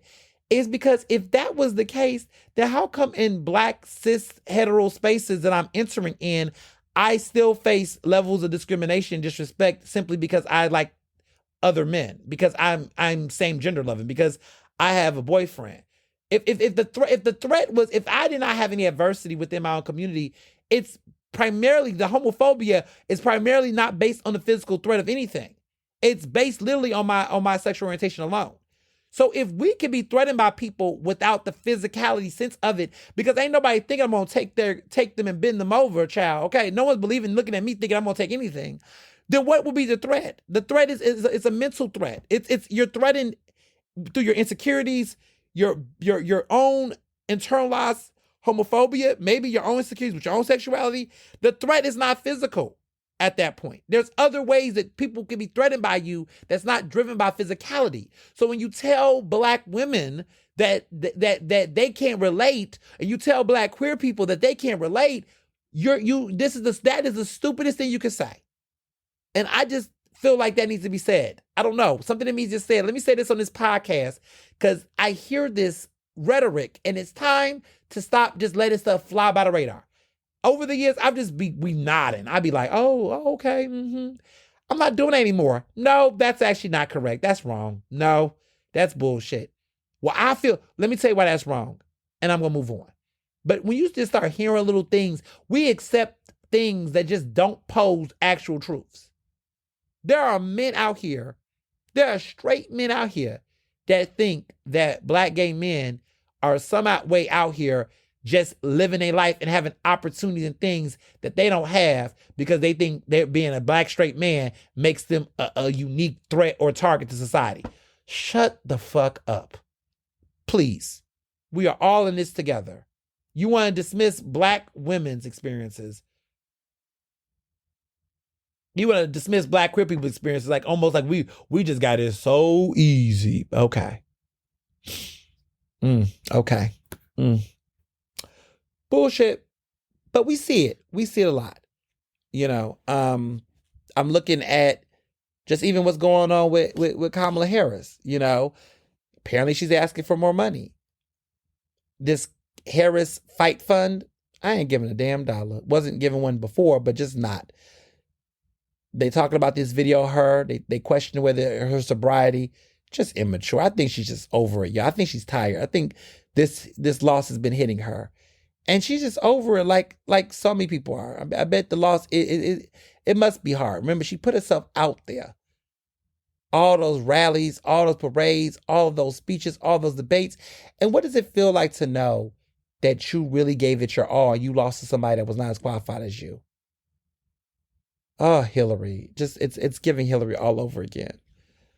So I give her a little bit of grace on that. I just feel like people it's just too hard on her. I would look. I know how it feels. She's gonna be all right. She's gonna bounce back, but just stop rushing her. Imagine all that energy, that adrenaline rush, that excitement, how close you was to making history in such a big way, and it just escapes you. That gotta hurt. So I'm not. I don't know. I'm not giving her a hard time. I know as far as Trump goes, you know, more keeps coming out. We talked last week about that Hegseth guy, the one that's trying to go for Secretary of Defense. And a letter has resurfaced from his mother that accused him of abusing women. And this was a couple years ago. And I don't know about that appointment. I don't know. That defense secretary appointment, I don't know. That Pete Hegseth appointment, looking at that with some eyes. We're going to keep an eye on that appointment. I mean, nothing's in place now, as you all know, because remember, he has to become the president first. So Trump has to get sworn in, again. Oh, goodness. The 45th and 47th president of the United States.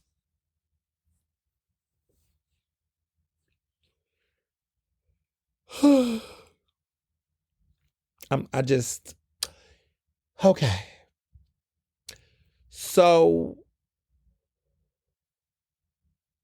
after he gets sworn in, then they will start having to proceed over appointments. Nothing's official yet. Everything is just being slated, but nothing has been official yet. So we'll still see where he lands on that, but we'll keep an eye open.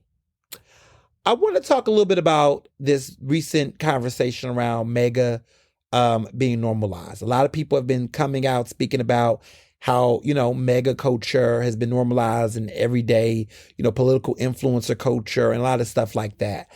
I will say that, it does seem like we've been slated towards that. A lot of these, people talking about trad wives, about, women, the whole conversation around soft life and these conversations around reclaiming femininity that's been skewing away from feminist type of mindsets, but more so in these like very like a more like a nuclear family complex mindset. Like a lot of women talking about how they're feeding their man, how they're cooking for the man. And we've been calling this pick-me culture in certain cases, but the rise of pick-me culture has increased. And I think I have a theory behind why this is all happening. I'll get to that in a minute. But I do have a theory on why this is happening. And it does, is it MAGA or is it just a lot of other things that's creating it? And does MAGA represent what we think it represents in so many different ways? Not that I'm normalizing, because I'm not. But let me just break all this down. We're in this interesting phase where millennials, younger millennials specifically, are getting into their, late 30s, like mid 30s. We're getting into mid 30s. We're in that 30s, late 30s, mid 30s. Drake is a millennial. All of the younger millennials. I'm a young millennial. But we're in that phase where we're starting to actually grow up and live life. And, Drake is 5 years older than me. He's 38. A lot of the millennials, that phase that I have, when I look at them, they're in that 33 to 38. We're in a phase where, some of us are looking at like, did we have kids? Should we have kids? Kids are starting to grow up. Kids are starting to cost. We're starting to, decide on house making, right? We're getting married. We're having families. A lot of things are starting to hit us. And I'm noticing this trend of women around that age that has become more invested in serious livelihoods, right? They want marriage. They're looking for Mr. Right. Not Mr. Right now. The hookup culture is starting to die. It's starting to get played out. And we are becoming, in many ways, our parents in their prime. I don't want to say parents in their prime, but okay, I'll say this. I might be politically incorrect, but whatever. And this might come out a certain way. But you know that age when your parents gave a fuck and you know when they stopped giving a fuck. I'm not saying they have left their prime as being an adult in their life, but their prime of being a parent. I think there's an era in parenthood where you knew parents where they gave a fuck. Like they was just so on it. They was so on your ass. They was so on, doing everything, keeping up with stuff. And then they got to a certain age where it was like, listen, it's your life, baby. Do what you got to do. My mother is not in the prime of her parenting. I feel like she's at that point where she's, present, cares, love, all of that. But she's not as intently all up in the of her kids' business. And I'm not just talking about myself, but also my brother who's in college and my other brother who is a freshman in high school. She stays on him, but I just be like, you much lighter on him than you were on me. Because I feel like me, when I was growing up, it was just a lot more, But I feel like when she was in that 37, 38 period of age, and most of us millennials, if we have parents, we know when our parents was in that core, right? That it was like between that mid 30 to early 40s era. That's when they gave a fuck. I feel like my mom be chilling now. She just be like, listen, it is what it is. She at that age, she's like, look, I raised y'all can pick up after y'all. So get it together. But now millennials, we're now at that prime age of our parents where we remember a lot of our parents' parenting in this time phase of our lives.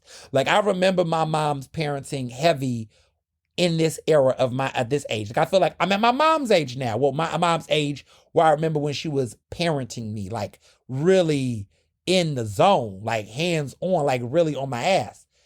It was around this time period. We're now in that time period as younger millennials. We're now in that era of where they were. And I remember things were changing. And I think what's interesting is that there wasn't any social media at that time. But I remember the movies, I remember the culture, I remember the language and the way that they talked about things. Everybody in that time was my man, my man, my man, my husband, my this, my that. It was very much like we get in houses. We're not living in apartments anymore. We're investing in some serious, homes. They started buying like candles and potpourri, and all that kind of shit to make the house smell good. They was involved in making investments in serious shit, better quality blenders and they didn't have an air fryer back then, but that's what they was into. Back then it was a toaster, right? When toasters were a thing. But they was caring about appliances. They were caring about like housekeeping and shit like that. And they were like TV, being the king of their castle, man dens and all that. Like my stepdad, he was all into the man cave stuff. Like they were into that. They became more refined. They was not going to the club anymore as much. They wasn't into that. They did a couple of things, but they were more homebody. They were hosting parties. They were doing things. And so I'm seeing influencers around my age. They're on social media. They're becoming more demure, more mindful, more grown. And for whatever reason, somehow in progressive culture, because we grew up in younger, being more radicalized, we're looking at them and we're thinking, oh, you're being domesticated. Why do you care about family life? And you're trying to be a wife. And, oh, we're being submissive. And we've missed, like, is that really what's going on here? Like, do you feel what I'm saying? Is that really are we looking at this the right way? Is what I'm saying. Like, is all of this really trad wife? Is this really submission to your man? Some people are doing that, but those people always existed. Are we not reading the room carefully? Are we creating a culture war that really isn't a culture war? Are we slapping stupid titles on shit and reframing it with this woke mindset, which is what a lot of people do? Or are we just reading into this shit too much and it's too many people just doing the fucking most in this analysis? Okay? Let me just be very clear. Let me tell you what I mean by this. Some of y'all, and I'm going to be very frank, and this might be very frank. Some of y'all don't have a man, and that's okay. No judgment. Some of y'all don't got a partner. Some of y'all are single. There's no problem with that. But some of you all have taken kindness and things that people are doing and reading it way more than what it is. Okay? I will tell you. I sometimes cook. And sometimes I cook for myself and my man. Sometimes I really like the thought of doing that. Like the thought of, you know what? I want to surprise him and make something very nice at home for him. Sometimes I'm like, you know what? I'm going to, do something really sweet and very nice. I'm going to go out. I'm going to take him out to dinner and we're going to have a nice time, romantic time out like we did this weekend. Sometimes, I will notice that he is pre-packing his lunch and he likes to do a certain way. And I will be considerate enough to help him with some of that meal prep. And I will go in the kitchen and I will help and do whatever. Sometimes you just do those things because it's just a nice fucking thing to do. It is not being a trad wife. It is not being someone that's submissive and just being such a, like, what the fuck are we doing here, right? Who's making this shit? Who's doing this? It can just be an act of actual consideration. And I now know why some of you are, not all, but some of y'all are single. Because you think doing anything for another human being is something that's going to make you weak or make you whatever. Well, then, God damn it, what? Well, if you just want to be alone, then be alone. If you just want to be by yourself, then just be by yourself. But don't act like anybody who wants to be in a compatible, healthy, loving relationship that is just being considerate and thoughtful and doing something is being weak or being submissive. What is these words? Why are we abusing these words?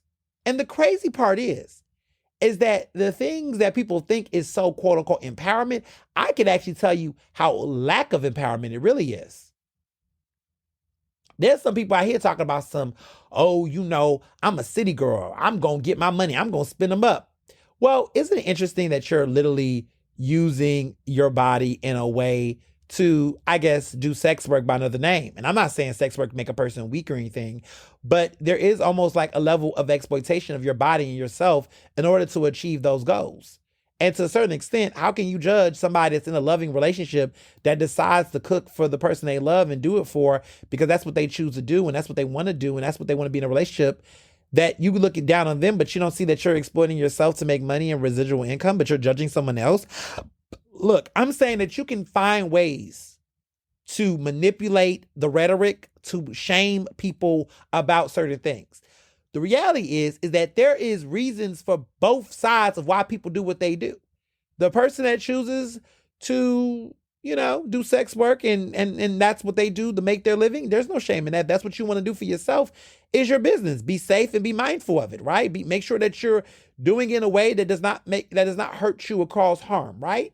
And the person that wants to, I want to cater to my man, if that's what you want to do too, and yes, what you want to do to express love and show care, shit, do what you want to do.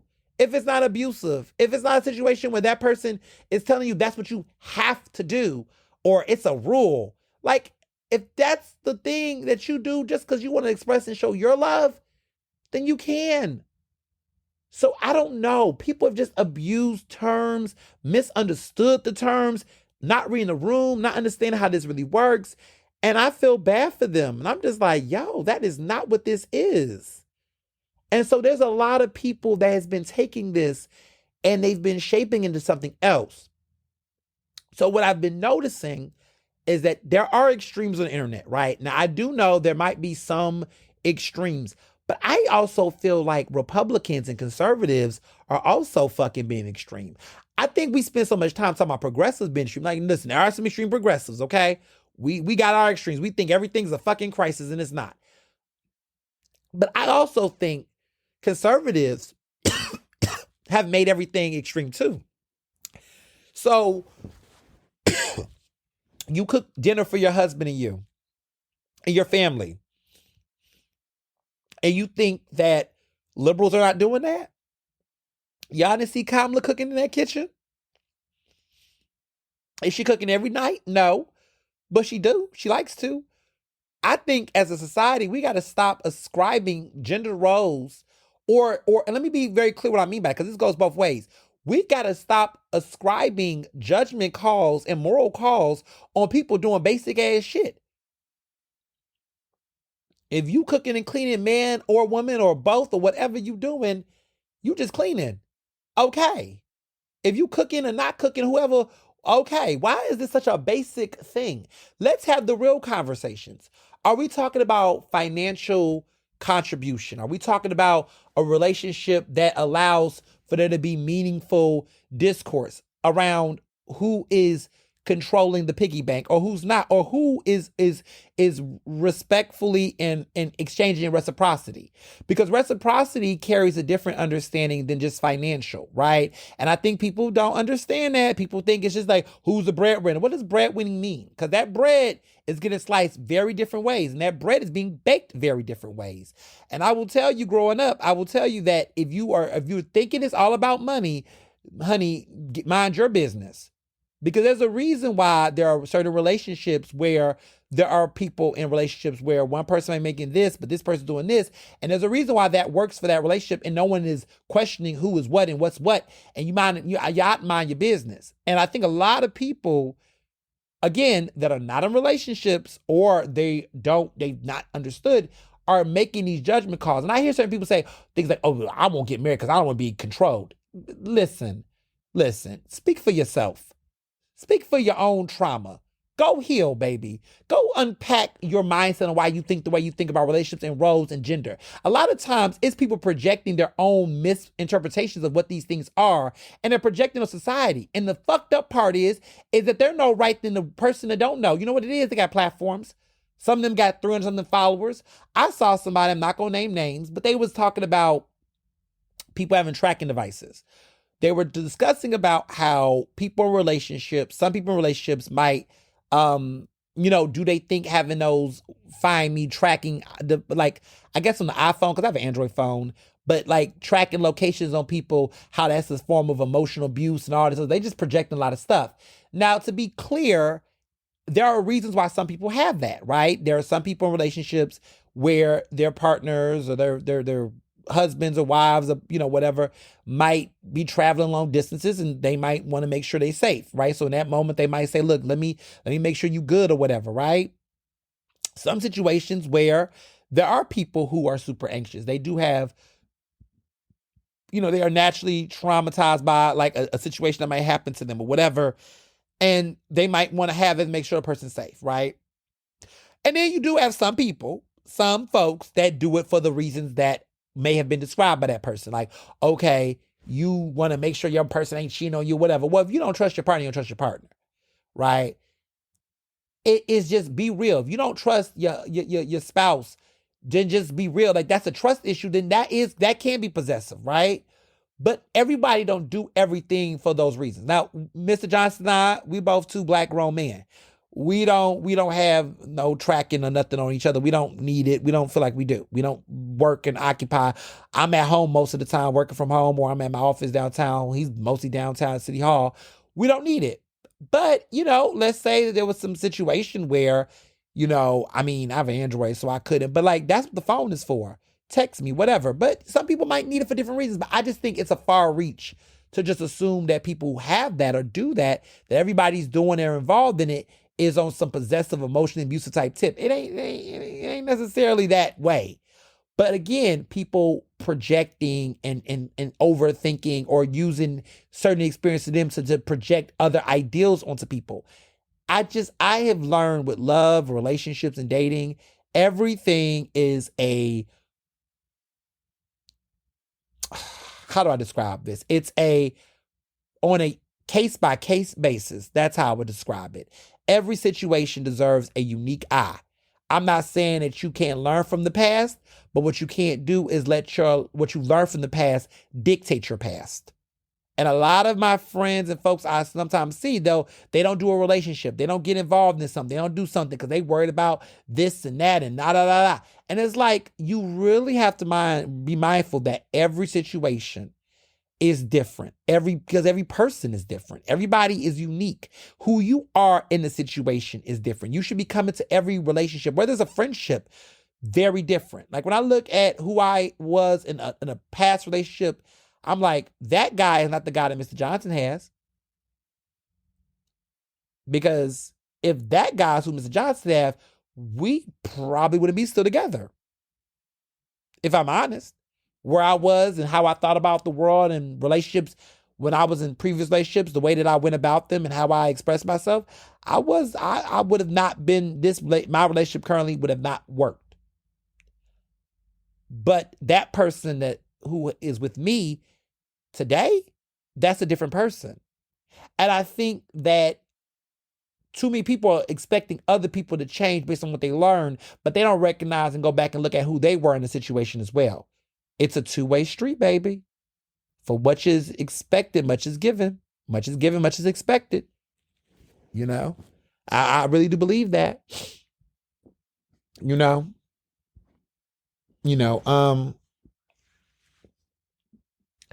That's just, I'm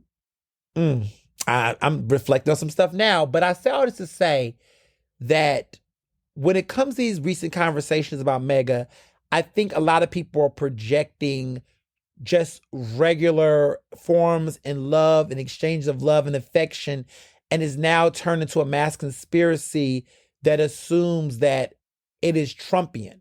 So the basic thing, there's like, oh, well, more women on social media now talking about they man, how they cook for their man, how they burp.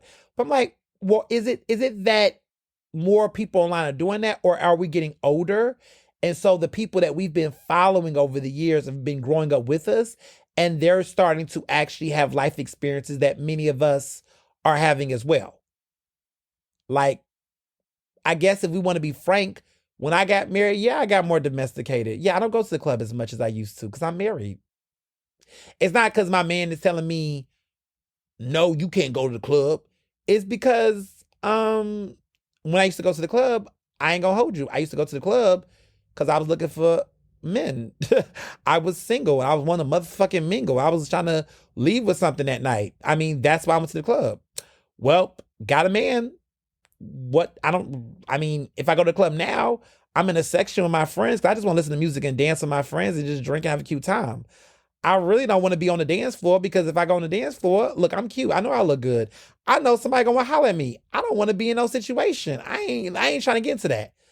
I'm in a monogamous relationship. I'm not judging people that do. I'm just saying, I just don't want that attention. I don't want to be on the dance floor and somebody up on me because I used to hate it when I used to do it. When I was single and I would go to the club and I'd be dancing, doing my thing, and somebody would be like, oh, I got a dude. Then why the fuck you here?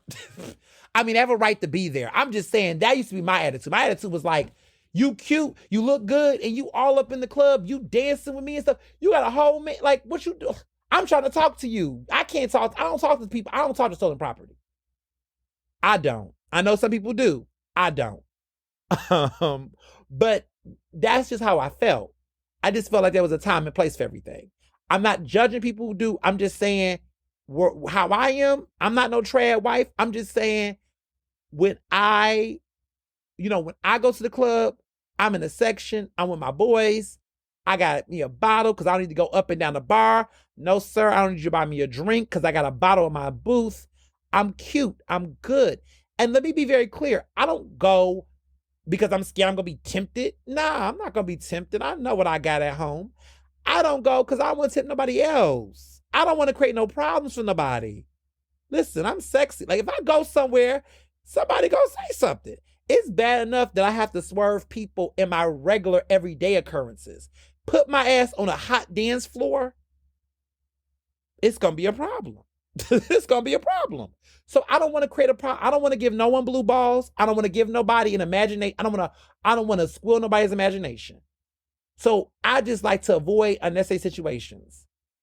And you're like, well, are you missing the dance floor? Listen, I like my section and I dance enough at home Oh, I could go so rated XXL, but I will not. I'm just going to keep it very appropriate. Some of y'all want to dance on pose, and some of us are dancing on things, and we are happy where we are at and what we're doing. But I say all this to say that people that partake and practice those mindsets and those ways of relationships are being respectful. That does not mean they're being conservative and they're being a trad wife and they're being all these other conservative things. It just means that it's just practicing normal social cues. And so now what has happened in society is that people who are just doing basic common gestures and things I guess has traditionally been a part of traditional dating norms in marriages are now being looked at as being ultra conservative and super traditional. And now that's being conflated with conservativeness and MAGA. And now that's being looked at as people moving to the right when it's like, nah, it ain't moving to the right. It's just, I'm just doing what's right for me. So I say all that to say, take some time to really look closer at what are the things we're deeming to be submissive, what we're deeming to be, trad wife like, what we're deeming to be conservative and super traditional. Let's really just look at what's happening in the rear view mirror. Because too much of us, and too much of what I'm seeing now, I feel like we're just really making everything's a culture word that's not a culture more. Make the pot pie for your man if you want to. If you want to cook Sunday supper and bake cookies, bake cookies. Gentlemen, if you want to bring flowers, bring fucking flowers. Okay? Like, just cut it out. Knock it off. Knock it off. That is my message here. Knock it off, people. So, I'm here to tell you all something that I know some people might be in their bag about, but it's time to talk about it. I know we're in the last couple of weeks. This month, City Council will finally decide the fate in the future of this upcoming 76ers arena ordeal. We got this upcoming Thursday, where I will return back to City Council Live. We're going to have the following Thursday, which will be the 11th, the 4th, the 11th. Is the 4th, the 11th? Yes. And then the 18th. Right. Wait. 2nd, 3rd, 4th, 5th. Sorry. The 12th, the 19th. I'm sorry. The 19th will be the last day of voting. And so they're going to vote on this soon on the arena. Y'all, I think the arena is going to happen. Let me clarify that. I think City Council is going to vote in favor of the arena. I think all signs point to that at this point. I have done the math. It's going to happen. I don't like that, but I think it's a done deal. Look very carefully at who votes in favor of it, who votes against it. Pay close attention to that. I think that the role that labor has had on this is scaring those members of the city council. I think they're scared. I think they're scared to piss off Ryan Boyer.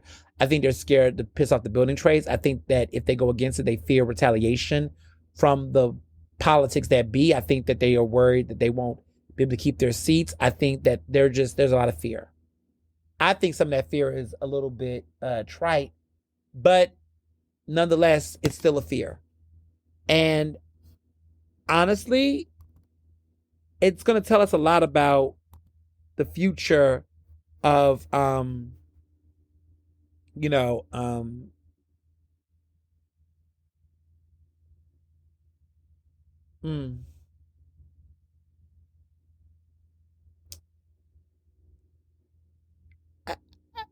I, I think that what's going to happen is that we're going to see a lot of people change their perspectives. Because honestly, this is what the billionaires want. This is what the billionaires want. This is what the building trades want. This is what the mayor want. I think the powers that be will influence that in the end. I think so. I think they're just gonna just do it. Not because it's right, but because of fear. So that's what I think is gonna happen. But there's a part of me that do not believe that, I do believe they're going to vote for it. But there's a part of me that feels like city council, like, not city council, but I don't feel like the 76 Arena is going to go through building it here. I feel like they might actually take that shit to Jersey. Because what I've noticed with them is that they have not been, in the ways that they've been talking about it, and I've been listening carefully, everything is like, if we choose to build it here. And I'm like, if you choose to build it here, isn't the reason why we're having all this is so that you could? I kind of feel like they are literally putting city council through this so they can have the option to do it. But something tells me that they might actually end up doing it in Jersey still, because why not? Why not? If Phil Murphy cuts them a really good deal, because I don't think that all the SEPTA repairs and the dollar tag that might come with them SEPTA repairs, that they'll be forced to have to pay some of that stuff.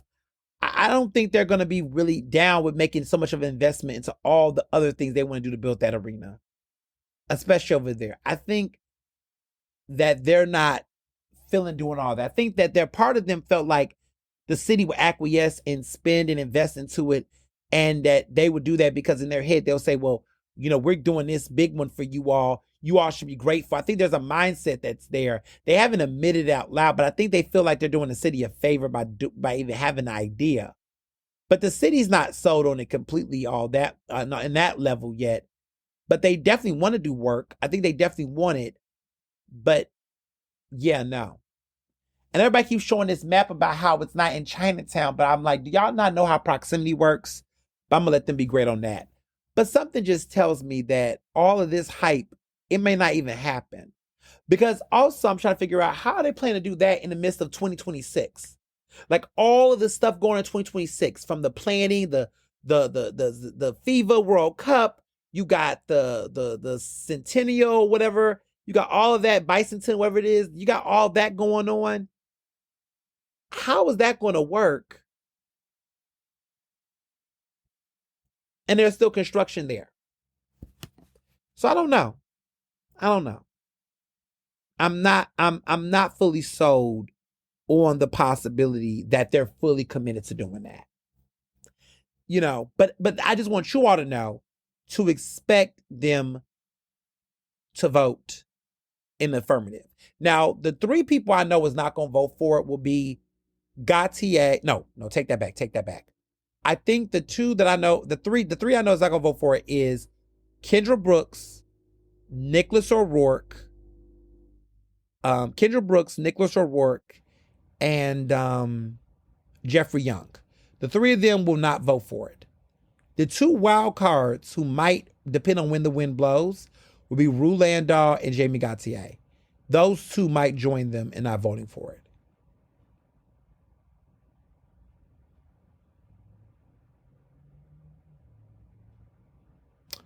But we'll see.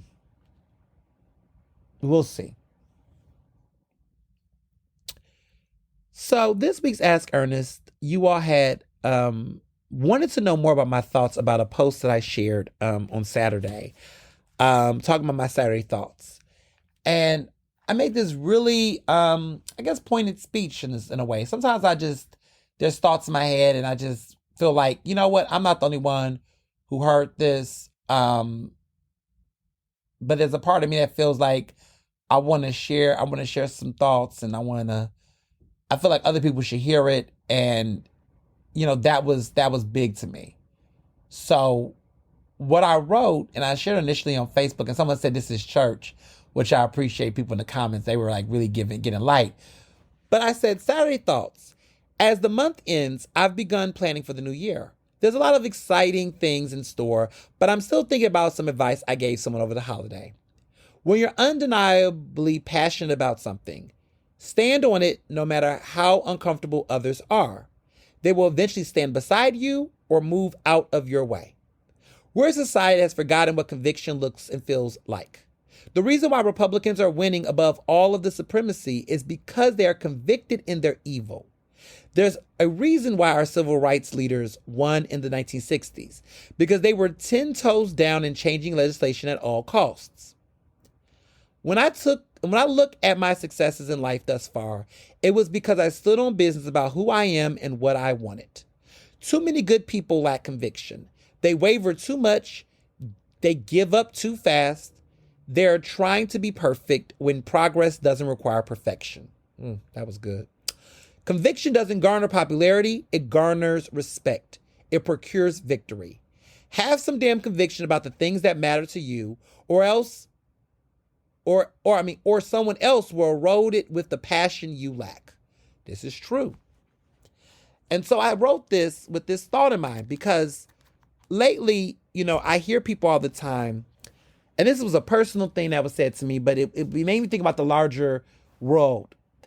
There are people that look at me and say, oh, well, everybody can't be like you.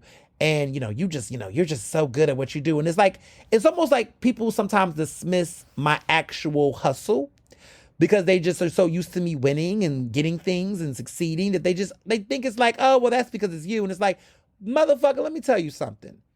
I bust my ass. I work hard for my shit. This is not easy. I make it look easy. I give you all Michael Jackson moonwalk look, because who the fuck wants to hear somebody talk about how hard something is? I don't care. I get so annoyed when people do that. I had to. I don't really spend too much time harping on how hard and difficult it is in my career for things. I have faced some adversities, a lot of adversities that I don't even care to share and talk about on this show. Maybe one day I'll put in a book. But there's a lot of experiences I've had in my life that has been there. And a lot of my close friends know about those experiences. And I've only shared maybe a quarter of them. But there's a lot of real hardships and some really fucked up things that I've dealt with throughout my adult years, to get to where I'm in my career. There's some nasty things people have said about me, done to me, backstabbing, betrayal. There's some people that y'all just don't even know. If y'all knew, trust me, they know. Okay. And there are some horrible people who've done some horrible things. And in spite of all of those things, I have persevered. And that's because I had conviction.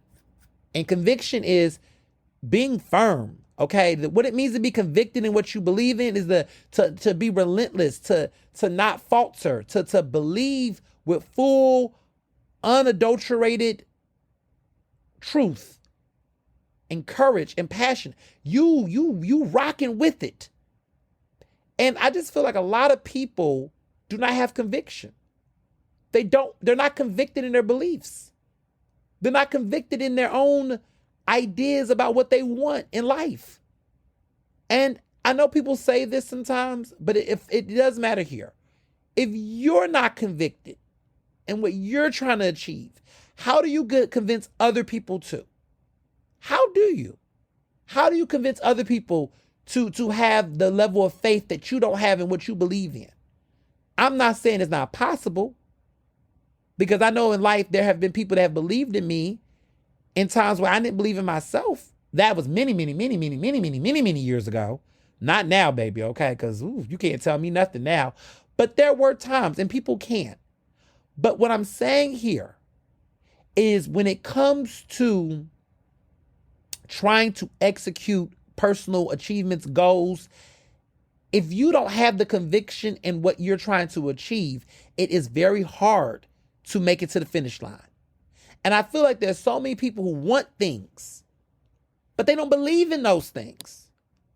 How do you want something that you don't believe in? Don't answer that. But how do you, don't answer that. But seriously, think about it. A lot of times I have folks in my network that will say, this thing I want to get, I want this, I want that. And I say, okay, well, how do you plan to get it, right? It may cost money. Like, if money is an issue, let's talk about that, right? If time's an issue, let's talk about how to coordinate that, right? So we got material things, right? Money and time and stuff. But what I often find when I listen to people very carefully is that while those might be the hard barriers, that's not the drive. That's not really the reason why. Because I have learned in my life, the more I've lived, that things I've wanted to achieve, I have found ways. And when we really look into our networks, our circles, our spaces, we do find those ways to make those things happen when we really do want them. And I've realized I'm in a place in my life where there is nothing that I don't believe I can't achieve. I have full confidence that there are certain things in my life, goals that I've had, that if I really want it, I can get it.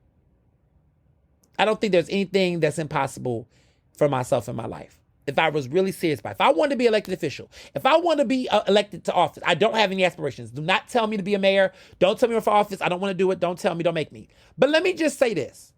If I wanted to be elected, y'all think I could be elected? Some of y'all on that phone like, hell yeah, I wish you did now, motherfucker. I wish you just did it, shit. Just do it. No, I don't want to. But if I wanted to run for office and I wanted to be a politician, I could. I know who I could call. I know who could run my campaign. I know how I can get that money, that campaign finance money. I know what it takes. When I look at the things in my life that I truly want, there are some things I want right now that I'm about to get, and it's something I've always wanted. Some things. Dreams. There are things I've wanted. My friends know. I have spoken things into existence. My good Judy Samantha, she said, you always, one thing about you, you've always stood in, she said, let me see, I'm going to read what she said verbatim. She said, you have literally always stood on business. That might be the truth. That might be real. I think I've always stood on business my entire life. And what that means is that it wasn't mean I was always super networky or super hyper professional. What it meant is that I've always dreamed of something. And I always wanted to pursue it. I was always pursuing something. Whether it was a man, whether it was a career, whatever it was, I was always in the pursuit of something. And in many ways, the things that I wanted, I said, what do I want and how do I get it? And it's not even just about manifesting this stuff, because we always say this word manifesting. Like, so overused, so trite. Fuck all that. Vision boards, all that shit, fuck all that. What are you in your way of?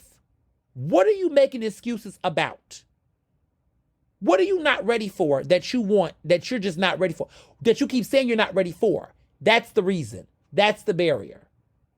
Because I have found that we say money, we say this, we say, there are ways to get money, baby. And if you want it, you'll get the money. You'll find it. There's so many things in my life where I used to think, oh my goodness, how can I get this? How can I pay for this? And I realized there was money around. Not my money, but there was money.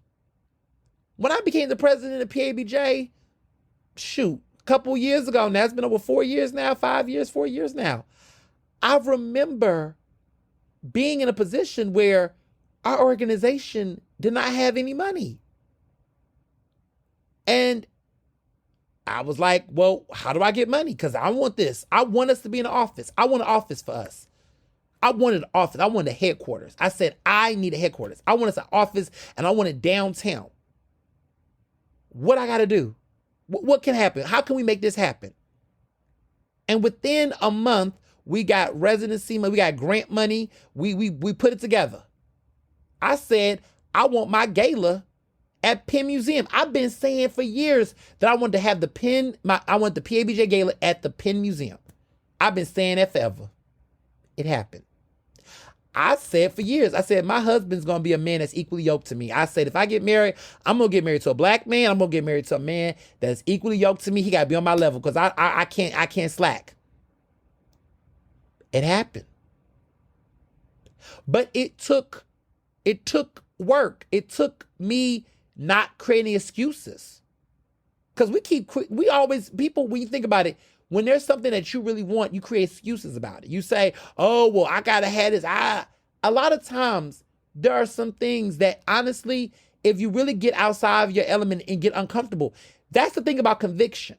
When you have conviction in what you believe in, it will be uncomfortable sometimes.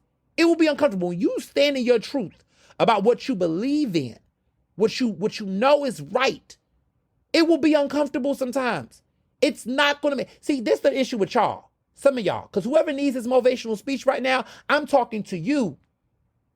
I'm telling you what it is. You're worried about what people think about you. You still give a fuck about what people think about you. You care too much about what people think about you. And guess what? Those feelings are valid. But guess what? You're not going to get what you want if you're worried about what other people want. Because when you care about what people think all the time, what you really care about is what they want. You care about what they want to you. You care about more about what they want rather than what you fucking want. Because if you gave a fuck about what you wanted, you wouldn't have these issues. You wouldn't have these issues at all. And I think that's the thing I've learned is that you giving too much weight about what people gonna perceive and how they gonna judge. Well, if you got all that self-conscious about these other people, guess what? They're doing what the hell they want to do. And they're not caring about you. So why are you caring about them? Because for 5 seconds, the people that you're worried about the most, are they giving a fuck about you and how you perceive them when they're pursuing what they want to pursue? No. So if that's the case for them, why can't it be the case for you? I just feel like I just am at a point where my level of hearing people continue to pontificate on why they're not what they want. And also the obsession with perfection. Like this whole, I gotta get all my shit, all my ducks in the row, everything gotta be. I hate that too. Cause that's the excuse. That procrastination shit, that's procrastination by another word. People who are such perfectionists are procrastinators. People that are just so obsessed with like being super perfect with every single thing and perfecting every single thing and having everything together, they are procrastinating because they're still unsure about it. So then the truth of the matter is that if you have uncertainty about what you say that you want, then I don't know if you really want it. Or are you just, psyching yourself out? I don't know. But I just noticed a lot of reasons and excuses and all these different things. And so when I hear people fix their mouth to talk about me, and I'm not saying a negative way, but they'll say something to me like, oh, well, that's because, you're just da-da-da. I'm not lucky. I'm not none of those things. It's just that I got to a place where I was over being dissatisfied about things that I could control. Let me say that one more time in a more clear way. I was in a place in my life, in my career, very, very, very, very long time ago, not now, where I was looking at situations and being like, damn, like I could have had that. I should have been got that. I should have been doing this. Why am I not doing that? And I kept looking like, why am I not doing that? And when I was thinking about why I wasn't doing it, it had nothing to do with me directly. It was all about me thinking about people's perception or being judged or whatever. And I was like, but what the fuck are they doing? Then I took a step back and say, because we all got people in mind and we're not honest about that. I was thinking to myself, who are the specific people that I am thinking about when I'm saying this to myself? Because we know who the people are. And if you really are honest to yourself, you know who those people are. It's like a handful of people. And I start saying to myself, okay, I'm worried about what this person is thinking and this and this and this. Then I took a step back and said, well, let me look at how they're doing. Well, they're trying to figure their shit out too. They ain't that perfect. They got their own life struggles and hurdles. I'm not judging them. I'm giving them grace and shit. Like, what am I worried about? Then I said to myself, well, if these people were to be judgmental and to whatever, then these are not my friends or these are not people I want to hang out with and be cool with. And then most of the people were ironically not even my friends. Then I was like, well, yeah, let me just go ahead and do what I want to do. So things are not perfect, right? I think about that. 10 years ago, next year, I told this story before, but I was the editor-in-chief of a startup magazine, and I thought, man, I was set. This startup magazine was happening. I invited all of my friends and people I went to school with to come to this gathering at the Pyramid Club. It was a big to-do. We had a step and repeat. And it was like the first like upscale shrinky thing I was a part of. Woo, we taking it back. And we had an open bar and we had hors d'oeuvres and we had a nice view. And I always was like, I always wanted to do an event where, I would be on top of the world. And I was on top of the world. I was, in the Pyramid Club in that big old BNY Mellon building, and we saw city lights and views. And I thought, man, I'm doing it. I had this nice title. I was dressed real nice. I had this nice, my outfit was nice. I was, doing it. And my friends came out and I was running a publication. I thought I was doing it big. And it was, it was, to me, that was what I manifested, because that's what I wanted. I wanted to do something like that. And a dream got deferred, within 2 months after that situation, it all came crumbling apart. The person who is now dead, this person is now dead, but the person who was running it was a whole scammer. They took advantage of me financially, my labor, my intellectual property. I was definitely exploited and I was scammed. I was fucked over. And the signs were there. I wasn't really paying attention to them because I really trusted this person. I thought, wow, this is going to be, whatever. And it was bad. Like, it all came crashing down. And it was embarrassing. I was embarrassed. I was super embarrassed. Here I was telling all my friends, come to this event, come support this publication. It doesn't exist anymore, of course. But like, at the time, I was like thinking I was doing it. My friends were really proud of me. Everybody was excited. And it was very embarrassing. And then it came crashing down. I had to get work, and, I got a job at Comcast, and I had to do a complete pivot. Didn't want to be at Comcast. In my mind, my friends and people, there were some people around me that were like, oh my goodness, I'm so happy you got a real job. And I realized that small period of time how people really felt about what I was trying to do media-wise. But then there were my friends that were like, okay, you're doing your thing. They was holding me down. It's like, whatever you got to do. I was at Comcast and did not like working there. The corporate culture is not for me. Not that they were bad. It's just that I just did not like the idea of having to report to a certain location. I just did not like the monitoring, the surveillance of it all. And that's how most jobs are. And I get why they are like that. But just for me, I just felt like creatively, professionally, I felt like I was limited in what I wanted to be, who I wanted to be. And so sometimes, and again, everybody's different. Like, some people, corporate culture, they get it, they know it. It just wasn't for me. And I knew, and I remember I had told Mr. Johnson at the time, I remember when I first got there, I was like, look, I'm not going to be here that long. And he was like, what you mean? I said, no, I just need to make some money. I need to make some money so I can go back out there and do what I need to do and be a journalist, because that's what I want to be. I want to be in media. And I told myself two things when I left that situation with that publication at the time. I said, I will never fully invest or work for anyone else's business again. The next company and business that I will exploit myself for or give myself to will be my own company. And so that was one promise I made to myself. I stood on business. I said, I will never invest my energy and myself into any company like that again. Do I invest in companies? Do I work and do I do work with businesses? Yes. But I will never be all of my best ideas, all of myself. I will never pour into anybody else's company but mine. But in order to do that, you have to have a company.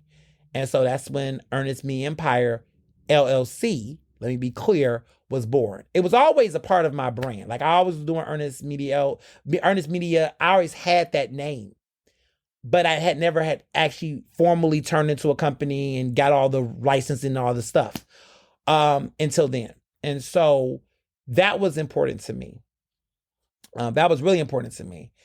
And I stayed at Comcast maybe 2 weeks, not 2 weeks, like 2 months, maybe 1.5 months to 2 months. And I left. I had enough money and I dipped. Everybody thought I was crazy. They said, what the hell are you leaving for? And I quickly went to Metro, the free paper, and started, and the rest is history. But I say all to say is that during that time in my career, that was scary as shit. Like, I'm leaving this 6-figure job at Comcast to go back into media, working at a place that was not paying me that kind of money at the time, but was enough to keep me going. I was in a $450 a month studio apartment. I was making ends meet, but I was doing what I said, studio actually, child. But I was doing what I had to do to get through because I knew that was going to be my way. I just knew. And that's all I wanted to do. That's all I care about. I said, if I care about it enough, I love it enough. If I do it enough, it's going to happen. It's a conviction. Oh, and trust and believe I was being judged. Oh, everybody was, I mean, not everybody, my friends wasn't, but folks was just like, he got that Ivy degree. He went to Penn, and that's what he's doing. Oh, trust me, baby. I can look back and laugh, but it was annoying at the time. Oh, you that's what you doing? You was at the BET Awards a year ago. Wasn't you doing the stuff? Why you don't got a real job? Oh, real job. Oh my God. I remember that. Like, what do you do? Like, what do you actually do? Oh, I remember that. Oh, I remember those days. Oh, I remember people just like didn't know what I was doing. And it was just very judgmental. Everybody was just like, oh, I knew that wasn't going to last long or whatever. Everybody just had their opinions. Oh, media empire. People just slept on me. But I didn't give a fuck because in my mind and where I was at, I knew what I was doing and I had passion. I said, oh, this is going to hit. And that was all in 2015, I believe. And then in 2016, I get at Philly Mag. And then the Justin Timberlake thing happens. And then everything begins to blow up. And in 2017, I win the national awards and I'm traveling. 2018, 2019, I'm Forbes 30 under 30 list. I began to write for BET and other publications. And then, here we are.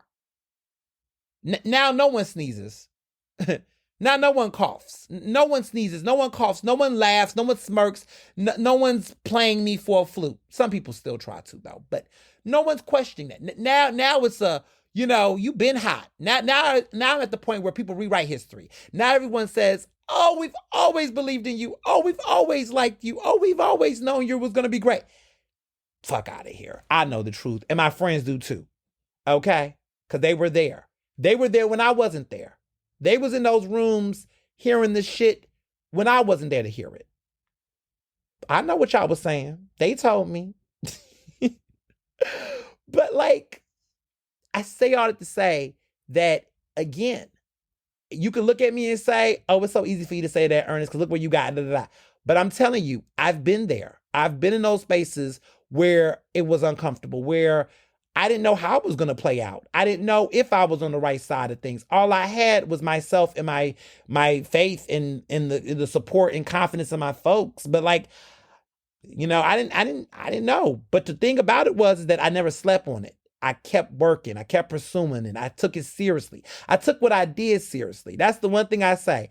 I took what I did seriously. Whether I was in WQHS and that little studio over there in pot truck over there, real friends know, okay? And it would be myself and Jamarcus, and sometimes my other friends would come on there, Nina and Sam and Amanda used to come on there and hold it down with me for 2 hours and be up in that little studio to now being on the front side, court side of City Council Hall.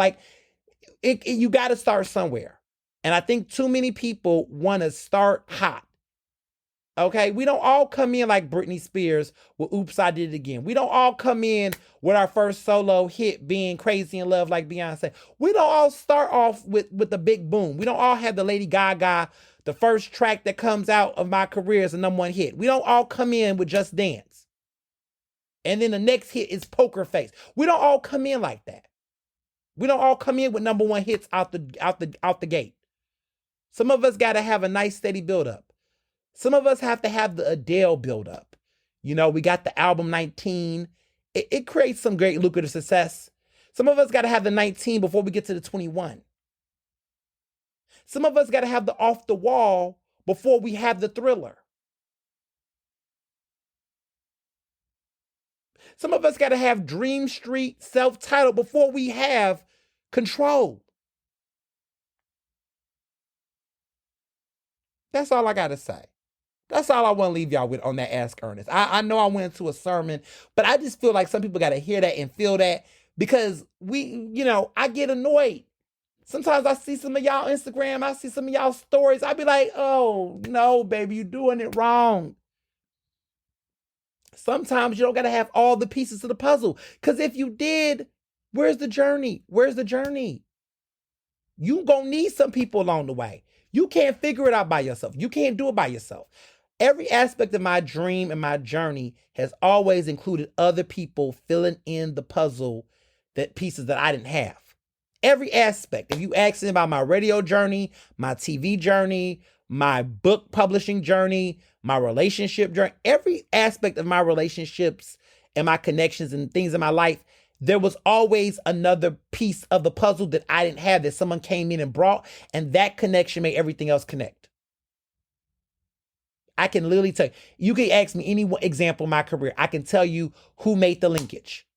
To get to Oprah, I befriended a security guard in Philadelphia who was in my DMs that made that connection. It was not me by myself. Oprah did not just discover me. Well, she found out about me through a security guard who told her about me, and then that created everything else. But to get there, I had to get somewhere else. There's no connection to myself and Mr. Johnson without Abel. Abel knew who he was before I did. And he was like, this is a nice guy. And I was like, he is? Okay, okay, let me make that happen. There's a lot of connections there. I think about writing, like when I decided to make the connection and start at Metro, when I wanted to leave Comcast, that connection came from my supervisor when I was at City Council, when I was a fellow there, who knew an editor there and referred me there. And that's how I got my first newspaper job. I could go on for days about how other pieces and other people connected the dots. It was never just me by myself. I do say I'm self-made, but I had people throughout my journey that filled in those gaps. Some of y'all want to get all the answers and do it by yourself. And that is why you're having a hard time, because you're not recognizing there's got to be other people in the mix. You got to get out there. You have to network. You got to get out there a little bit more to figure out who got the other missing puzzle piece to solve it for you. Because if you think it's just going to be you by yourself, it might. But you know what? You're going to spend 5 years trying to figure out something that you can find out in 1 second. When I needed to get PABJ at headquarters, I had somebody on my board who I was just friends with. Shout out to my boy Tahid. That was like, yo, I know this funder that's at blah, blah, blah. And he was like, you should do a meeting. Let's set that meeting up. Got me the meeting, went to the meeting, killed the interview, got the money. But I would have been selling cookies or some shit, doing bake sales and something to raise the money. Could have made the money, but I would have been spending more time doing that than just simply working my room and working my connections and expressing myself and speaking on it. Now, don't overexhaust your connections, but at the same time, sometimes, you might need to flesh some things out. Just putting that out there. Food for thought. Moving along, because I just, I just felt that. I just felt like I had to say that. But moving along, movies.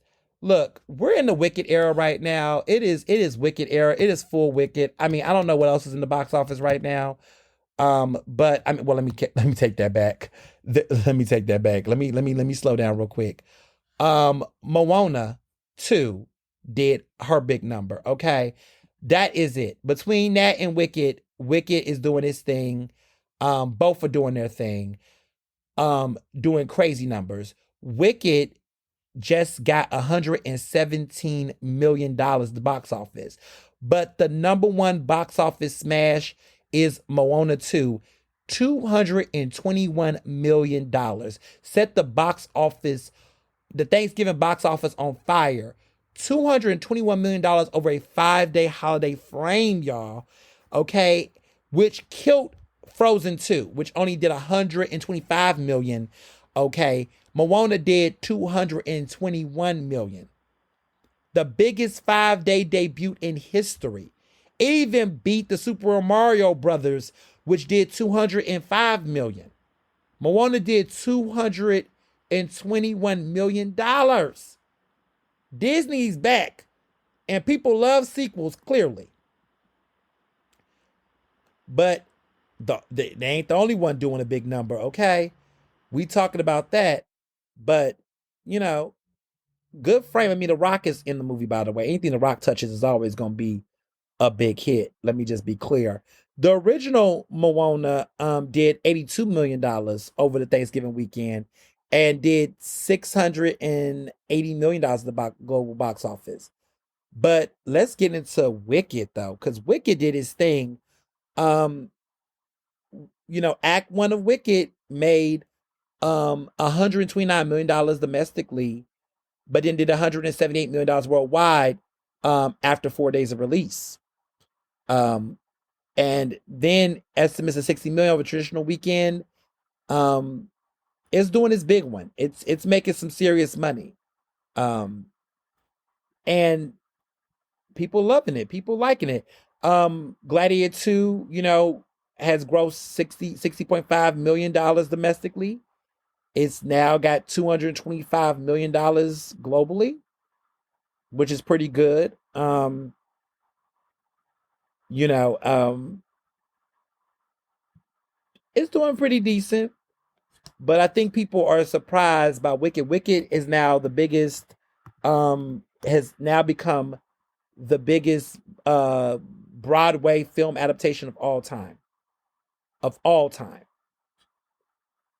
They said it was a $150 million budget, but the movie is crushing it right now. It's currently got $359 million in the box office. I mean, it's crushing it. And people say they don't like musicals. And people keep talking about they don't like musicals. Child, the musicals are musicking, okay? It's doing its big one. I mean, it's eating. And, for good reason. Good reason. People have really been feeling this movie, really been liking it. I'm excited to see what happens next, but it's Wicked season. We're in the Wicked era. And Moana 2. Moana 2, it did the big one this weekend. We ain't gonna sleep on that. I can't keep playing Moana, but I'm just saying Wicked, musicals, people are scared of musical adaptations. I mean, we just talked about Color Purple last year and how that did. But it's time, y'all. It's time to give it up. I'm fairly impressed with what I've been seeing out there. Um Wicked made $80 million this past weekend. Domestically, it's made 262 million total. Gladiator came in again. Total gross is $111 million total in the US. 30 million came in number 3. Red One, that's another movie by The Rock. I think that's Netflix or not. I don't remember, but Red One is interesting. People like that movie. I didn't watch it, but that's another movie with The Rock in it. Um, he's got all the movies in the box office right now. Any movie with The Rock is, I guess, meant to be black blockbuster gold, except for Black Adam. We don't talk about that at all. We don't talk about Black Adam. We just don't. But we'll see. We'll see. So the moment let me back up real quick. Golden Globe nominations are coming out officially next Monday. So I guess I'll talk about what my predictions are for the Golden Globes next week. But stay tuned for that because I am curious. I mean, Golden Globes this year is all over the place. We don't know what's happening. A lot of the movies that you all want to watch and know about, I feel like this is going to be a year where y'all going to scratch your head and go, what? I just want to be like, mm-mm-mm. I just want to be clear about that. Mm, mm. But we'll see about the Golden Globes. Now, music. I'm gonna talk about Drake because I know y'all worried about this Drake lawsuit. We're gonna talk about that, but let me get to some other things real quick. Things are getting slow. This is the season where holiday music comes back. So, Mr. Johnson, every time I'm in the car when we was driving back from Atlantic City, and I was in the car, he already got the Christmas music playing. The rule is that after Thanksgiving, then Christmas music, all that comes in. We do not have a Christmas tree. We have not had a Christmas tree ever, I don't think. Our entire time of dating, we've never had a Christmas tree in the house. I think we might do a small little tree, but like a tree that will stand on the table or something. I think we've done a couple of mini Christmas trees, but we're not doing a full-fledged tree. It's just two of us. Like, no, I don't need a tree. I think trees are cute for kids and for people got families and dogs and shit. I'm not putting a Christmas tree in my house for just me and him to look at and take it. All that work to put it up and put it down? No, sir, not me. But Christmas music is in full swing. Now I will make the house smell like fall. So I do have my fall scents out. My wintry, Christmassy, seasonal fragrances. I'm all about that. But no, I'm not going to be, getting a tree. No, not at all. But I'm not against a little mini tree that I can, and when I mean a mini tree, not like a small pine tree that's going to get, all. Now people say get a real tree because you want the smell of it in your house or whatever. I agree with that. That'd be nice. It does serve as a nice deodorizer. But I grew up never with a real tree. I'd never had a real tree ever growing up. I've always been in a house that had a plastic tree because, we used to put it in the box and pull it back out and put it back on. Okay. That's what we always did. I'm not going to change it up now. Okay.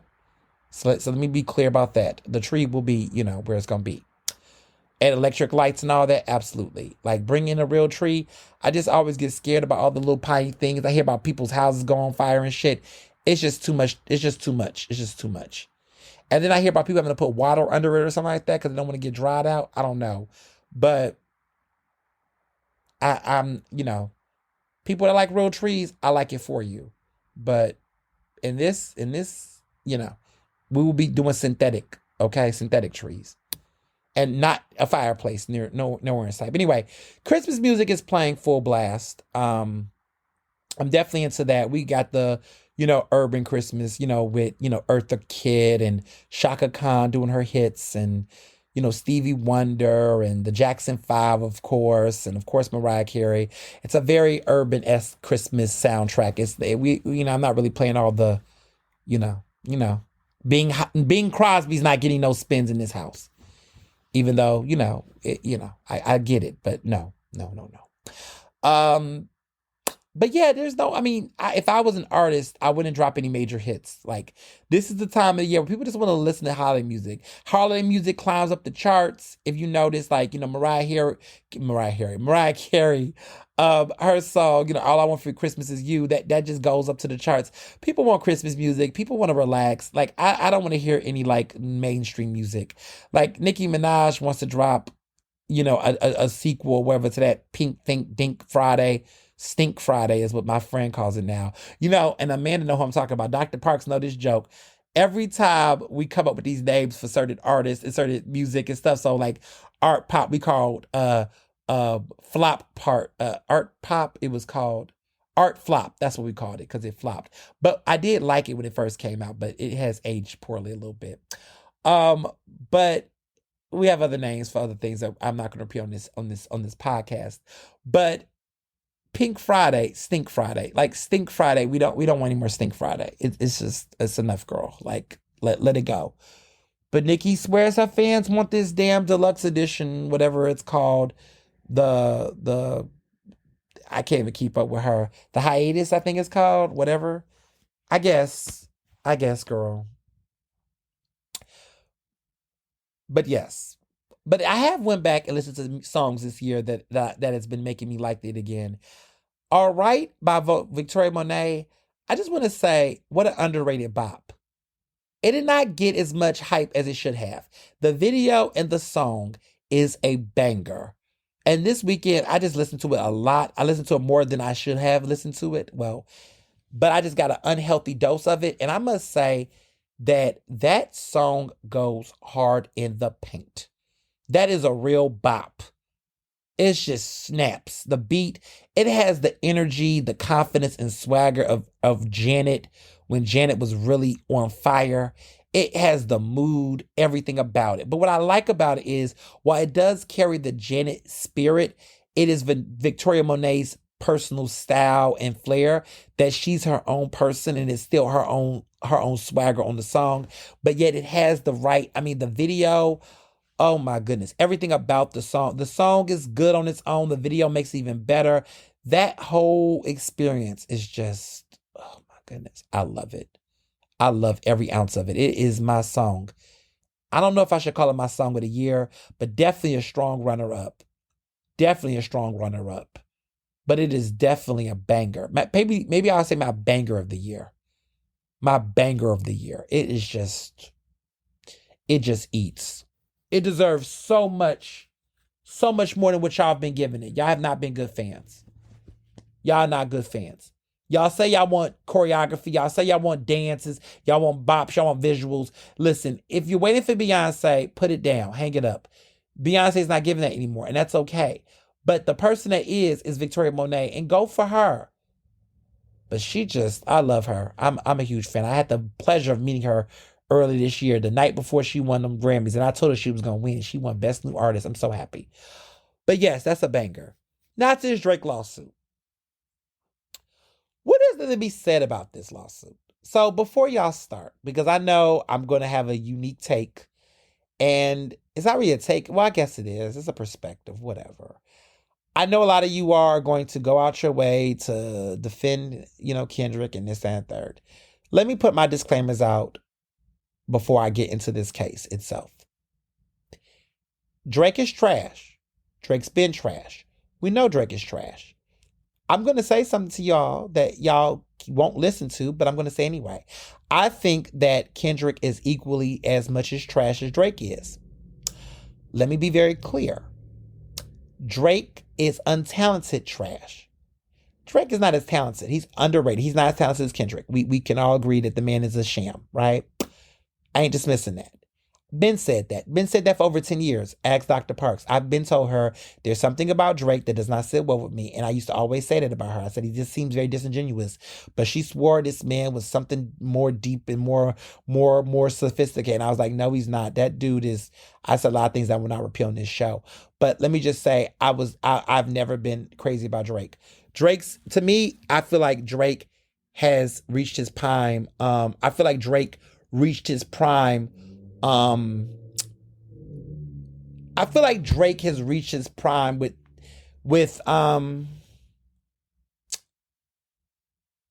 personally for me it was Take Care, but nothing was the same. I feel like was like the last massive album. But for me, my go-to is Take Care. I feel like Take Care was just a more classic album. I feel like the type of Drake that people like was in Take Care. Like for me, Take Care was the album where I would say Drake was his most unique and his most. I enjoyed him. I feel like that whole sound and vibe was great. I think Take Care was a great album from Drake. I think it was like the album that we all will say is his true masterpiece. And then everything outside of that just became more and more mainstream, more and more corny, more and more washed up, more and more mainstream, more and more commercial. I gotta sell. That's how I feel about him. I feel like Kendrick is going in that same direction. I don't think Kendrick will be I think Kendrick is very talented. He is probably one of the best living rappers that we have in this generation. Now, some people say, what about Jay-Z? Well, Jay-Z don't really rap anymore, y'all. So like Jay-Z been put rap away, to be honest. But as far as an artist that's currently in the game, that's still doing it, that's still into it, that's still invested in it, he is the best of the class. Kendrick is the best living rapper that's currently rapping. Period. You can go argue with your dog. J. Cole knows that's the truth. We all know it's the truth. Lil Wayne, what is that little man doing right now? Kendrick is the best. My only concern with Kendrick is that Kendrick wants to pursue a level of mainstreamdom, which he is now getting, right? And a little too much mainstreamdom. And I fear that if he continues to go down this direction, he'll be more watered down and the things that we liked about him will be forgotten because he will trade it in for just being a glorified. He'll be Jay-Z. Which there's nothing wrong with Jay-Z. Let me be clear. There's nothing wrong with Jay-Z, but we already have a Jay-Z. And I feel like Kendrick could fall in the Jay-Z trap where he'll be a good rapper, but he won't be rapping about anything.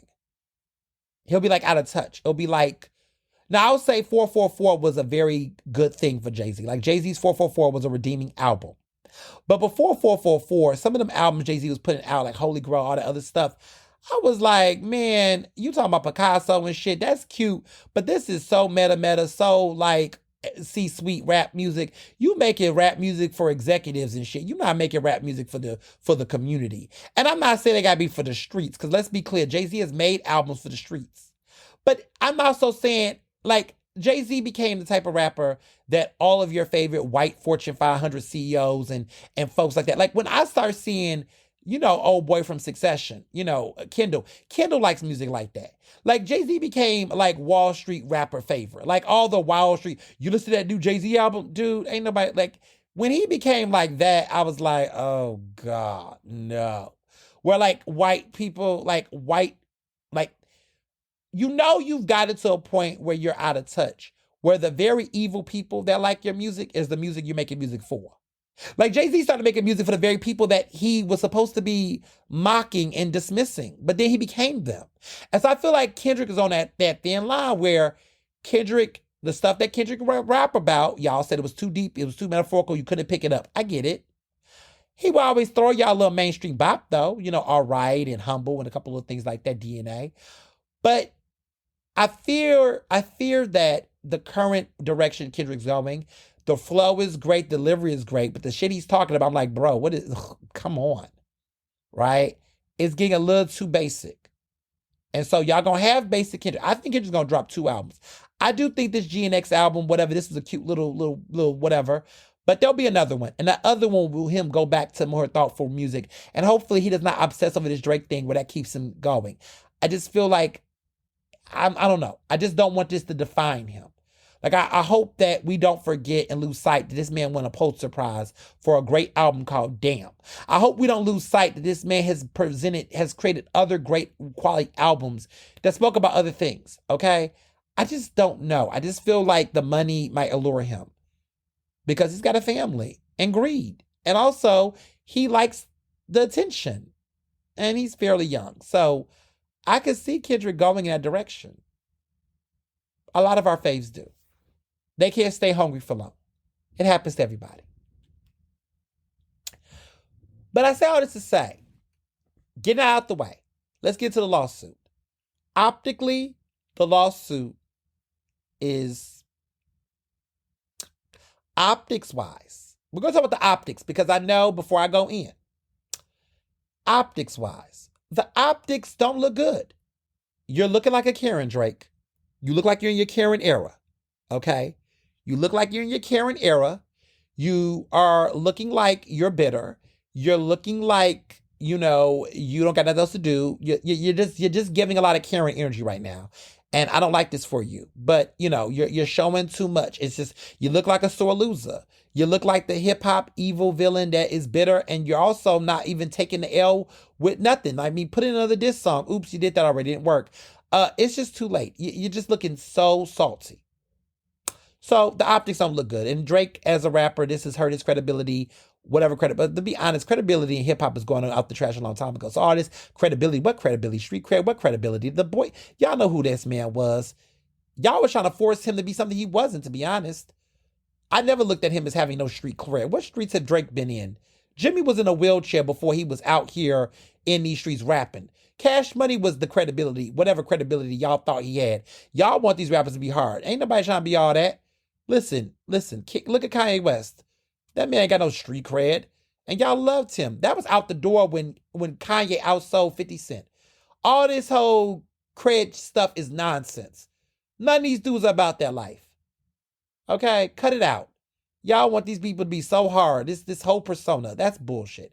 So I don't think that's the thing.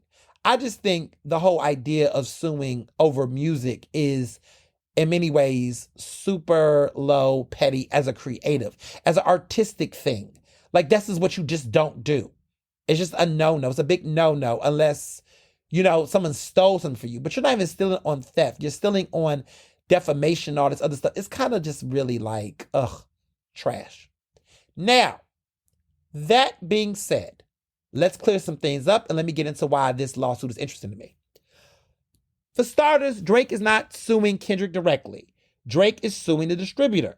Drake is suing Universal Music Group, UMG.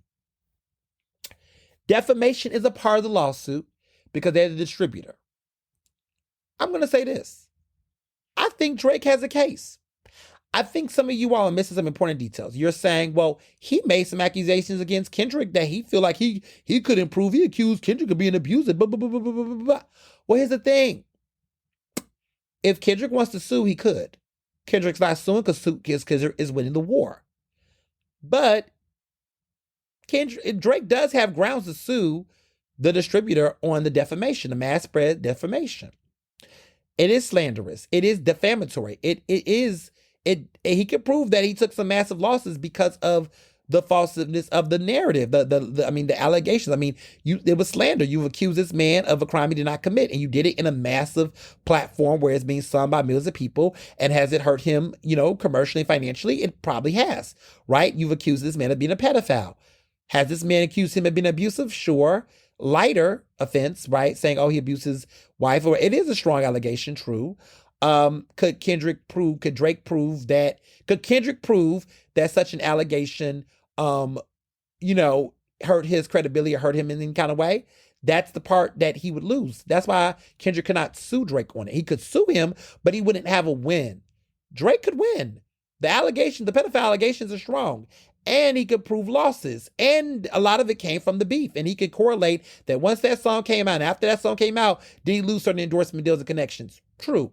And you know how we can say this is because, let me be very clear. On this podcast, I have been telling you all for years that there's been things about Drake that has been questionable and some behavior that has been alleged. And none of you all cared because all of y'all kept listening to the music and kept calling him the GOAT and kept calling him the best that ever did it. So what made y'all then decide to give a fuck about child care or protecting children? You never gave a fuck about children. Let's be real. But when did you all decide to say Drake needs to be canceled for it? Because Kendrick started saying it. It made him not cool in the song. So yes, legally there is a case for Drake. I'm just saying, as a lawyer that understands how Karens sue, the Karen has a case. Okay, there is a probable reason for him to talk about the losses and the massive losses. Now, here's the cool way he can connect the defamation to the massive losses in the sales. This goddamn deal and distribution deal and this contract dispute that he's got going on with Universal Music Group.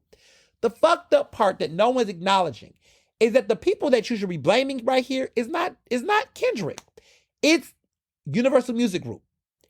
I do believe Universal Music Group definitely worked to sack Drake. Let me explain how. Drake's case is bigger than just a defamation point. Drake's case is basically saying that Universal Music Group, that distributes both Drake's music and Kendrick's music, right? They're the distributor. That they were in cahoots to massively distribute and really gas up Kendrick's song, They're Not Like Us, specifically, with the intent to help it stream and help it become distributed, to not only defame Drake, but to also defame him in a way to drop value his assets, to make a deal with them that they were in complete conflict with depreciate. So what I mean by this is that Drake has been in an ongoing dispute, contract dispute, not label dispute, but a contract dispute. He's trying to get more money. He wants to get paid more for his music from Universal Music Group.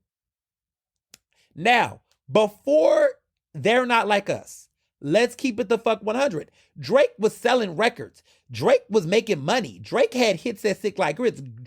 I didn't like his music, but y'all loved Drake. Drake was making money off his music. Drake was making bank. Drake is ranked the 4th biggest pop star of the 21st century. The highest ranking male pop star. Drake is the highest male pop star of the 21st century. Name me another male artist that has done it as good as him. Justin Bieber is around there, Bruno Mars, but no other male pop artist has achieved what Drake has achieved in the 21st century. Period.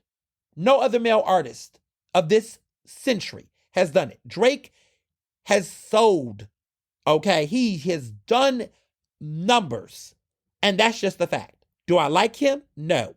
But this man, you all made this man a commercial success. He is in the conversations alongside Beyonce and Taylor Swift. He is in those conversations. Drake sells tickets. Drake sells records. Okay, so before Kendrick walked in the room, let's keep it a beam. Drake was there. Not just for rap, but for pop music. Whatever type of deal Drake was about to get from Universal Music Group was about to be sickening. That money was about to be crazy. And it would have been arguably justifiable because he is the biggest male pop star on the planet. We're just going to be factual here. Now, the only way you can depreciate the value of a contract, and I know this because I have contracts. I've signed book deals. I've done speaking engagements and deals. My agents, my speaking agent, my book agent, they defend and justify why I should get paid what I should get paid because they can be able to point to stats and numerics and all that shit. I've been scandal free. Praise God. I haven't had any major problems. They keep that keeps me. The only way is that there has to be an artist can drop is through scandal, right? So Whitney Houston started to do drugs. Her vocal pipes, her stuff, her record deals were not the same as they were prior. Janet Jackson had Nipplegate. Her record deals were not the same ones that she had started off with. Mariah had a flop with Glitter and had her mental situation going on, her mental breakdown. So them deals were changing because of that. But something has to happen for you to be able to. Look what happened to Britney. You see what happened to the girls. Something like Lindsay Lohan with movie deals. Something has to happen. And so with Drake didn't have no trouble with his rapping. I mean, he didn't have no health issues enough, anything. So, he was fine. So what had to happen to change the trajectory of this man's career? Knock, knock, who's there? This song.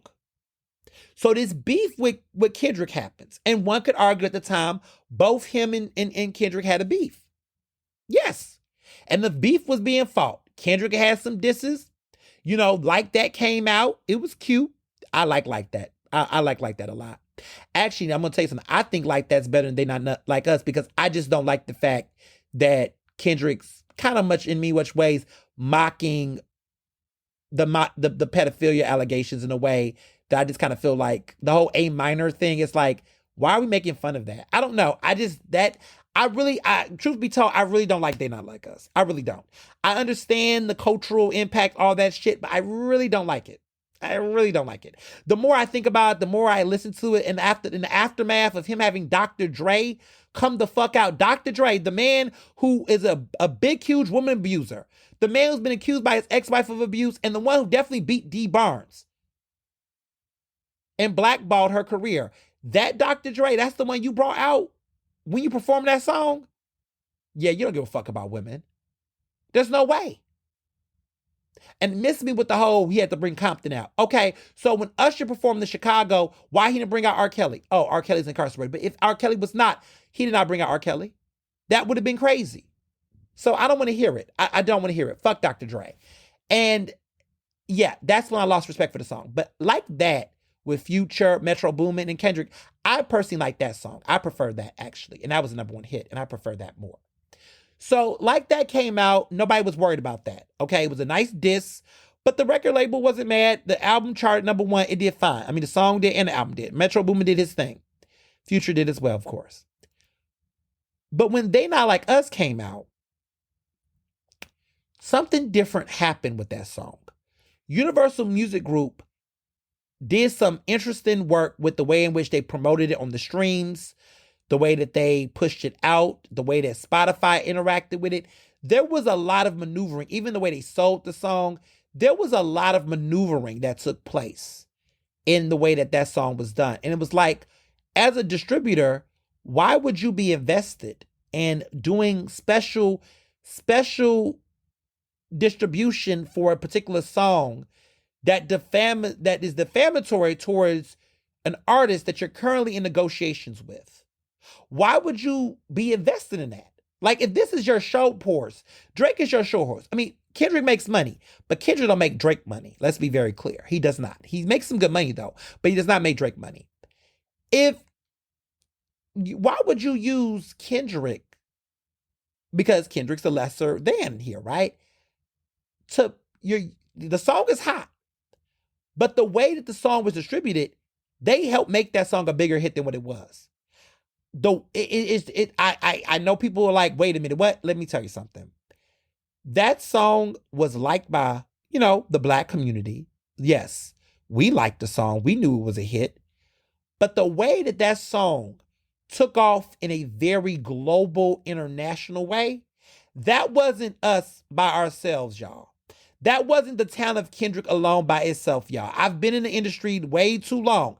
The distribution, the way that they cut corners on that song sales, the way that they put it no. That was a industry effort to make that song get that level of attention. Even the Grammy campaign, even all of that, song of the year, record of the year, come the fuck on. I'm not saying I don't deserve it, but I'm just saying that Kendrick has produced a lot of good music.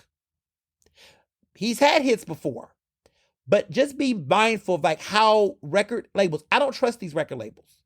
I don't trust this industry like that. I know how they play. And these are the games they play. They didn't do this for Kendrick. They did it so that they can weaken the amount of money that they would justifiably pay Drake, because now Drake's stock has taken a hit. And let's be clear, Drake has taken hits before, but the way in which They Not Like Us has penetrated, that was not an accident. That was not random. I know y'all are standing for Kendrick. I know y'all love Kendrick. I know all that. But baby, I read the lawsuit. And baby, I know how the industry works. And baby, I know how payola plays and how payola slays. That was a commercial concerted effort to sack that man. And listen, I'm here for it. Like, I don't like Drake. Go down. But I understand Drake's lawsuit. And Drake has every reason to sue. And Drake will settle. There will be a settlement in this situation. There is a case here. I don't see the shit just falling.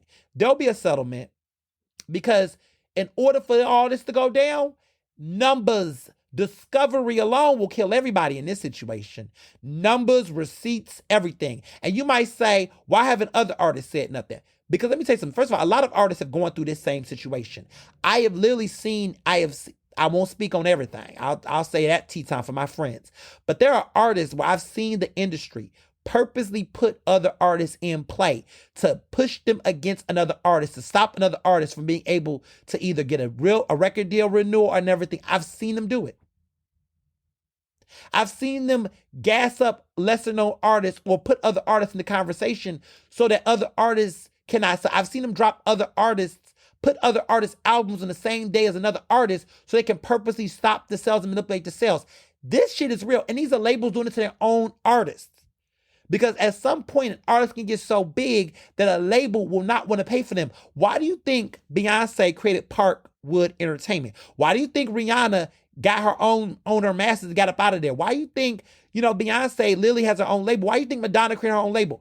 Because at a certain point, as an artist, you will make so much money that the 360 deals, the separate labels, all that shit will fuck you over. You're better off creating your own management, your own team, your own distribution so that you don't have to be codependent on artists. Meg Thee Stallion is not even signed to a label. She got a distribution deal. She got her own label. She don't have her own label, but she's doing her shit independently, but she's getting her music distributed. There is a reason why artists are doing that. Drake should have been did that shit, but nobody told Drake. Taylor Swift learned the hard way. Big Machine Records fucked her over. She's at another label now, but she's got control over her stuff now. But you better look at these artists and these deals, because there's a reason why this is even happening right now to Drake. And real people in the industry, they don't like Drake doing it, but they not coming against him for it. They like Kendrick, but that's why he spared Kendrick. He could have sued Kendrick. He knows better. He knows the cases with Universal Music Group. He knows that the fight is with them. He knows that they're the reason why this shit is happening the way it's happening, and that they're fucking up his assets, and he can show the receipts and the proof of it. And I feel like they don't want that to come out in the public. There will be a settlement. Mark my words. Stay woke. This shit got legs, and it can carry, and it will. And that's what I believe.